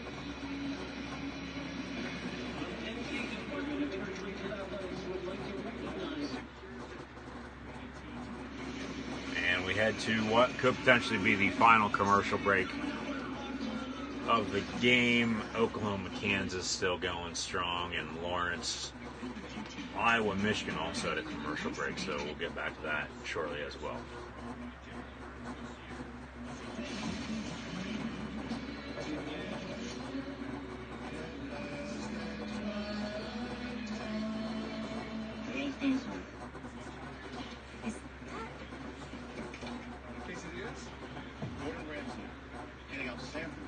Just an okay use, and you come in there towers, dude. Yeah, it's like almost like I'm in a brand new iPhone, but not pairing with AT&T. It's true. Fingers, not a buffet. Use the cocktail stick. Cocktail stick. Get the most amazing new iPhone 11 Pro on AT&T, America's fastest network for iPhones. More for your thing. That's our thing. I wanted a career where I could drive change. Saw this job on LinkedIn. I knew it was the right one for me.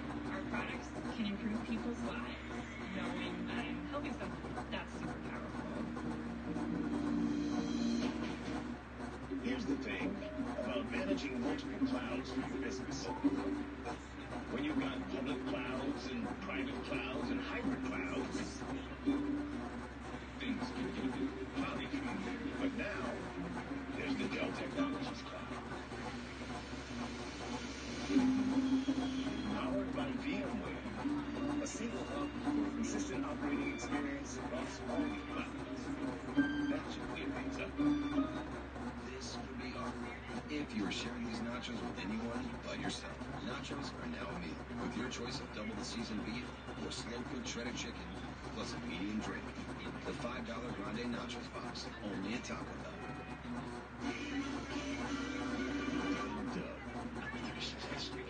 Since the homeowners garage, the financial consequences for insurance. So they only have what they need. Your turn to keep watching. Wake me up if you see anything.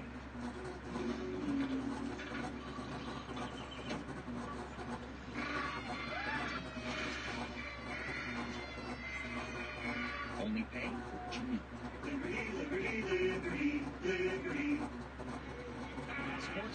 The Big Uglies once again in attendance over in Happy Valley for homecoming.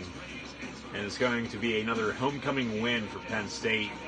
Will Levis Levi's in the ball game, hands off to Devin Built Ford Tough, number 28. First down run for him. Penn State leads 28, 35-7, with 3:30 to play. In soccer at Yale. His father played football at Denison.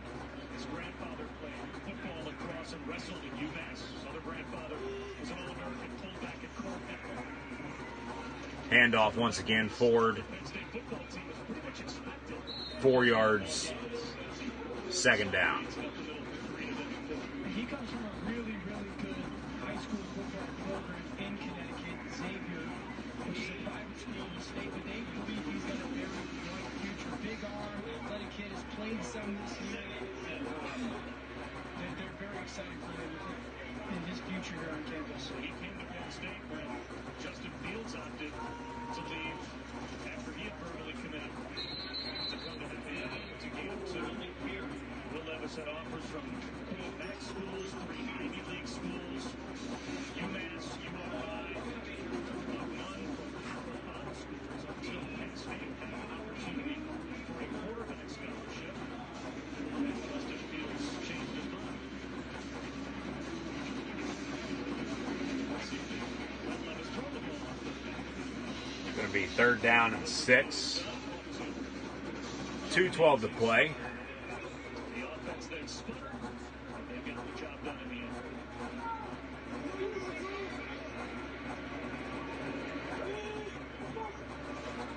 Levis, Quarterback keeper almost takes down the ref. First down run, gain of 7. And that's going to do it. We'll have a couple of kneel downs probably.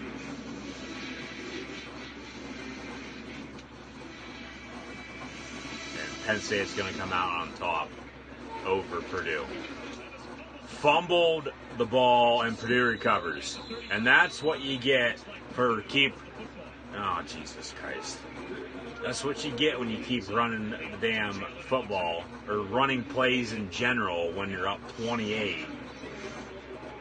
Snap the ball and take a knee. It was a horrible snap to Levis. Couldn't even get control of it. And tried to hand it off to Ford, and no. Penn State 3 turnovers, an interception, 2 fumbles, yet still a 28-point win at home over Purdue. 1:34 to play. Both teams still have all 3 timeouts. Purdue could do something here. They might score. This be a bad beat if you had the under or over as well. With that at 29 and Penn State leading by 28. Brandon Smith on the tackle on the screen pass.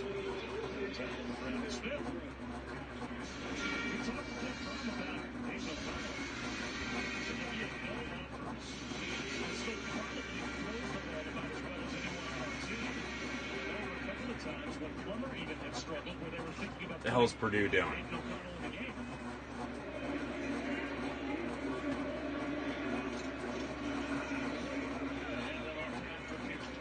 Oh, ball's out. Fumble. Penn State recovers. Now they got a scrum. Bottom of the pile. And Penn State has recovered. Penn State gets the ball back. Good hit on defense by Penn State. Another example of a helmet right on the football. And Penn State is in the mood DJ Brown. for their second Big Ten win of the year now. Take two knees, end this game. 50 seconds, take two knees, end this ball game, and victory formation for the Nittany Lions. Penn State's going to win it 35-7 over Purdue before playing at Iowa. Now next Saturday night, LSU victorious 42-6 over Utah State, coming up at 3:30. Auburn and Florida, Texas and West Virginia. Later on tonight, Ohio State hosts Michigan State. A lot of good games this afternoon in college football, plus more NFL tomorrow. That'll do it. Penn State wins 35-7. Franklin and Braum now will shake hands at midfield.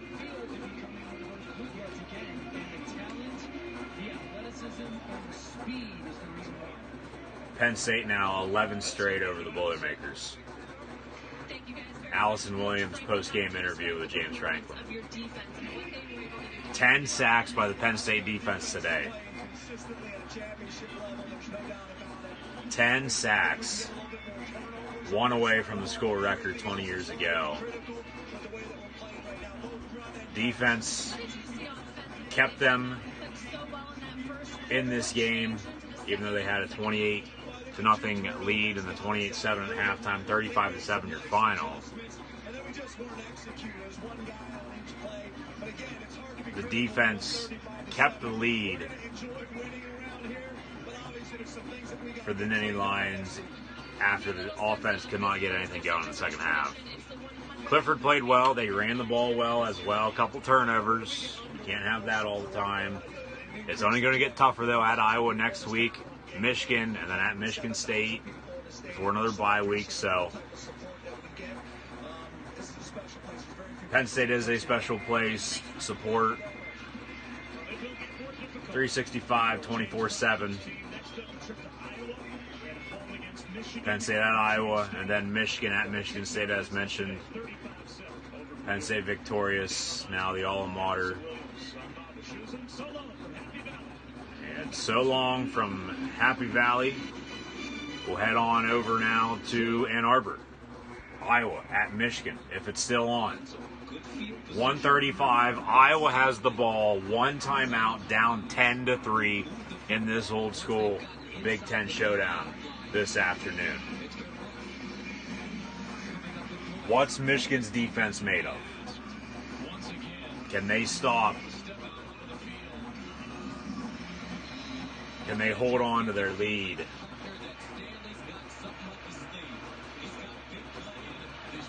Maryland also victorious over Rutgers, 48-7. Iowa in shotgun, 4 wide, going right to left across your television screen at midfield. Pass incomplete. Overthrew his intended target. Iowa State 21-3 over TCU. Tracy was running a corner route. I actually thought he was intending to throw that ball outside to number 12, Brandon Smith. And Brandon Smith kind of broke his route off. Another miscue there. 4 turnovers, 8 penalties, 6 trips inside the Michigan 40, only 3 points. We'll see if the Michigan defense can do it again. Second down and 10 at the 43. A minute and 30 to go.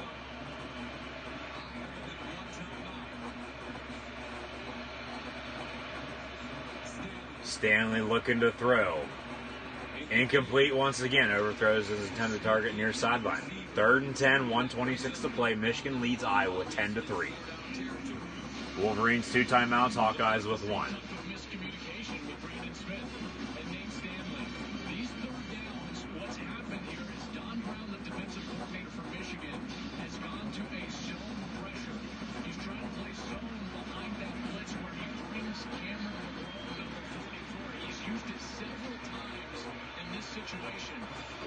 Michigan trying to run Malik Hudson back outside and bring 44 Cameron McGraw on the blitz. Here it comes. Short drive underneath. Quick bubble screen up top. Gain of 2, 4th and 8 for Iowa. One timeout. Here's your ball game, folks.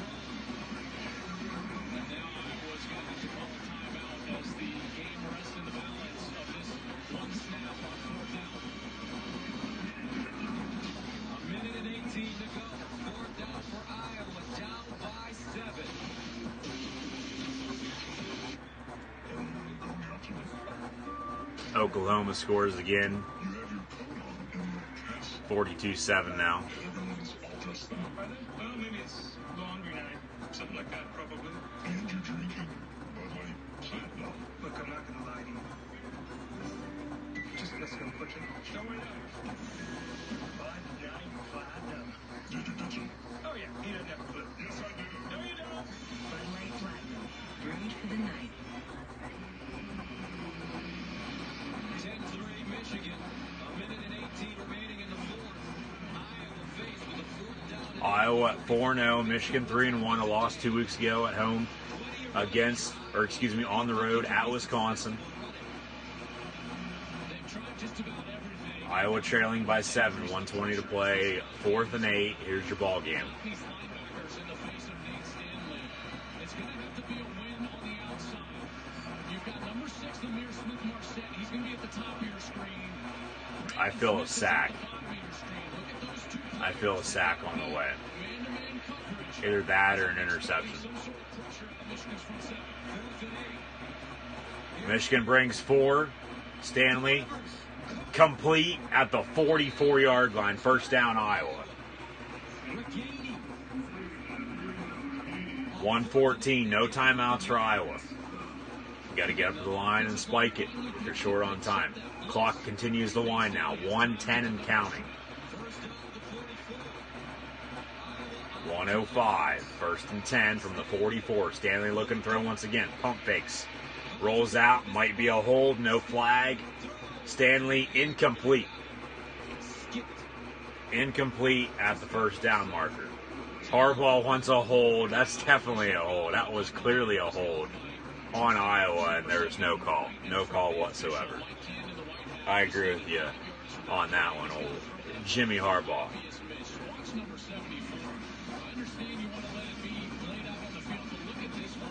That's clearly holding. The zebra is right there next to him. No flag. Under a minute to play, 57 seconds exactly. 2nd and 10. Iowa ball down 7, 10-3 to Michigan. From the 44. Play clock winding down. 3, 2. Get it off. Stanley looking to throw. Incomplete over the middle on the slant. Hit the receiver, the tight end, right in the chest. Incomplete. 3rd and 10.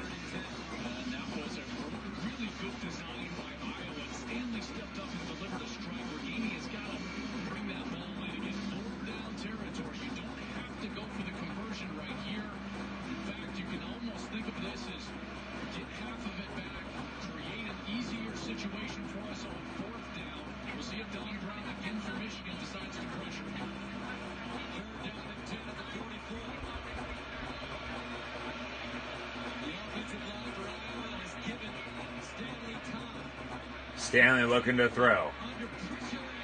Incomplete at the first down marker. No flag. 4th down. Here's your ball game once again. Wisconsin also defeated Kent State earlier today. Shout out the Golden Flashes. 4th and 10. What's Kirk Ferentz going to draw up here for Iowa on offense? Don Brown on Michigan's defense.